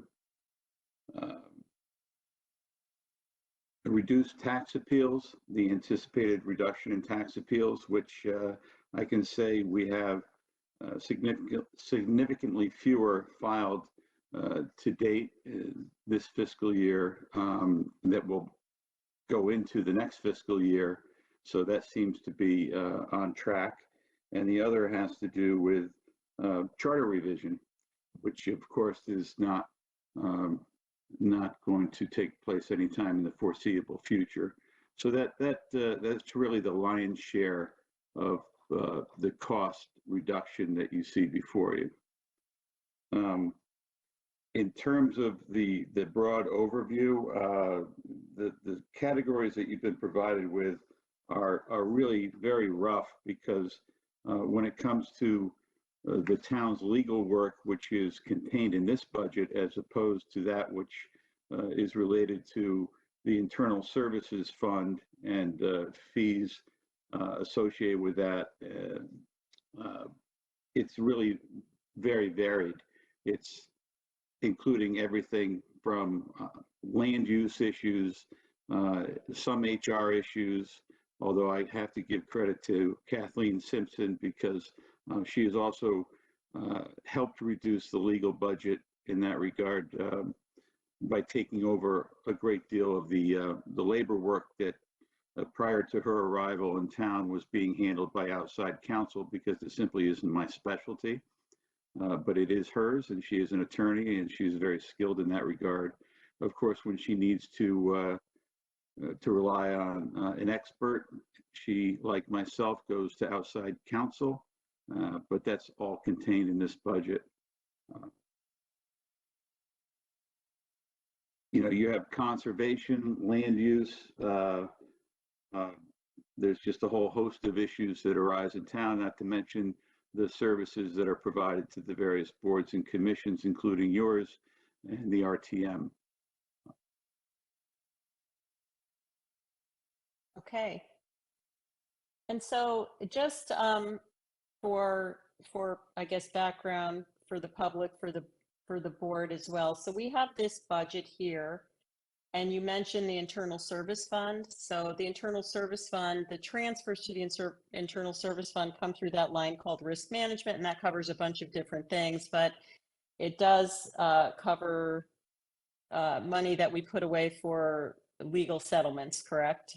So this number here that is in this line item is not for settlements, correct? That is correct. It also includes, of course, any deductibles that the town has. And generally speaking, depending on what line of insurance it is, it's a $100,000 deductible or a $500,000 deductible. And of course, that's also covered by the Internal Service Fund, because any legal case or matter, whether you're paying out a settlement or a judgment, also included are the legal fees that make up that deductible. Got it. Okay. All right. So let me turn it over. Do any board members have questions on these general issues that Mr. Baldwin described? I do want to make sure everybody's, the budget the numbers are on page 176, but page 175 does have the breakout by the category. So I want to make sure everyone saw that. Are there any questions on for Mr. Baldwin generally at this point? Just a correction, Matt. Sorry, Madam Chair. You said 175 and 176. I think you just added a 1. Oh, sorry. Yeah, it was that little line. I guess I should put my glasses back on. 75 and 76. Thank you. So yeah, page 75 has the narrative on the department in that section, has the $565,000 budget broken out broadly by category. So that's what I was referring to. Thank you, Frank. Mr. Walsh, did you have a question? Yes, Attorney Baldwin, the land use, you'd mentioned land use. Is that considered really in the litigation appropriation category? Like you have to handle like appeals, zoning appeals and zoning board of the zoning ZBA appeals. Is that considered to be in litigation or another category? Yes, it is. It's as far as I understand it, but so are, I believe it may be a broad overgeneralization, because I believe that may also include the various services provided to the boards and commissions and the RTM. Sure. And then have you been seeing a lot more, not talking about any specific project, but a lot more work with the 830G projects that have been either applied for, gone through town boards, turned down, going to court, things like that. I think the short answer is yes, a lot more. I'm not sure if it's a lot more, but it is increasing. Yes. It is increasing. Okay. That's all the specifics I can ask here other than an executive session. Thank you. You're Thank welcome. you, Mr. Walsh. I just quick follow-up, Mr. Attorney Baldwin. Can you, so you talked about the big drivers being the reduced tax appeal and the charter revisions. How much of the reduction was attributable to each of those things roughly? And I guess my question really goes budget to budget. I'm not sure what we wound up spending on charter revision in the last fiscal year versus and the tax appeals. But when you crafted the budget of $707,000 last year, which has now been reduced 20%, what was contemplated, in those numbers for charter revision and tax appeals versus this budget? It might actually be in last year's book, so I apologize, but. Yeah, I have to say that saying that I crafted this budget is a very generous statement, giving me too much credit, because I sat down with Frank and went over these numbers, and he's much more reliable in answering those questions than I am. But I think I have, Frank, you can chime in anytime you want, buddy, but I can look at last year's lines for those items. Jim, I've never seen somebody so gracefully direct a question towards me, so thank you. Yeah, so I can just tell you that FY23, what was budgeted for the charter revision was 30,000. So I'll just go over all the changes. Just one thing that Jim said, but with the spirit of what he said, but the direction of the money was a little different. I'll just touch on that when I go there. But general litigation last year was 13,000. This year is just general was 13,000 last year. This year is 13,000. Litigation, no change, 302,000 last year, 302,000 this year. Conservation's dropping by 20,000 from 25,000 to 5,000. Tax, this is the one where I said the tax appeals number went from actually 190,000 to 220,000.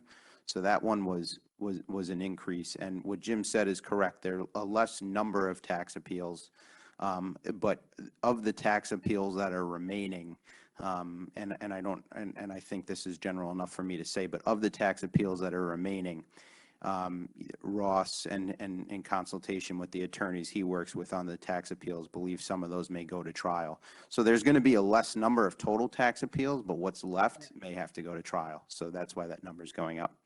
The big driver is what Jim talked about, which is the employee labor, which is going from 147,000 to 25,000. And that's really just, because we expect, I believe the fire arbitration will be over by then, and the process will be completed, and that 25,000 is just kind of a little contingency for any miscellaneous labor items that may have to be, that we may have to hire an attorney for. And like I said, charter's going from 30,000 to 0, so that's a $30,000 decrease. Thank you, Frank. Perfect. All right. Thank you very much, Frank. That was really helpful. Okay. Mr. Walsh? So I would imagine a lot of the employee labor side, not only does it benefit us to have the new HR director who has that specialty, but we've also just settled a bunch of the contracts, right? I mean, there's other than the arbitration that's outstanding with the fire department. Yes, we just settled. We've settled a lot of contracts, but for example, the PETA that was kind of settled last year while we were doing this budget was only settled up to FY23. So FY24, PETA is going to have to be negotiated, and there's some stuff like that. All right. Okay. Thanks. Thank you, Mr. Walsh. Any other questions? Okay. So I'll make a motion then that we move into executive session to cover the items that I that I laid out at the outset of this conversation. Can I have a second on that? Mr. Curley? Okay. Madam Chair, could we Yep. just go through contingency first, then we can adjourn after we're done with the executive session? So contingency is going to also, unless Jared and Frank tell me different, that is also items that relate to things that have to be. Okay, very good. Correct. Okay, so I think I had a second. Are we, so I just want to be clear, Madam Chairwoman, are we saying we're going into executive session not only on Mr. Baldwin's legal service budget, but also on contingency, so we don't have to come out and go back in? Correct.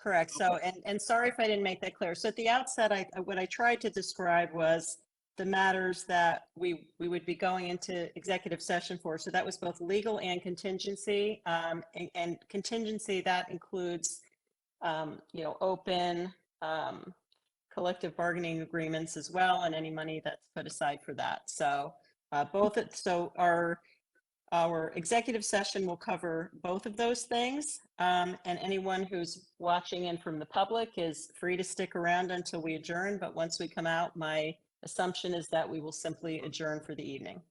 Great. Yeah, I just wanted to warn the public that Yep. they don't need to hang out for a long time. Correct. Because nothing's really going to happen for the rest of the night. Okay. That's right. Thank you for that clarification. I think we had a vote to go into executive session, and I will need some, pardon me? No, we do. We have the vote, I think. Yeah, I thought we all raised our hands, but if not, is that, okay, it is unanimous. Mr. I think Stark is no longer at the meeting, so that's 8-0.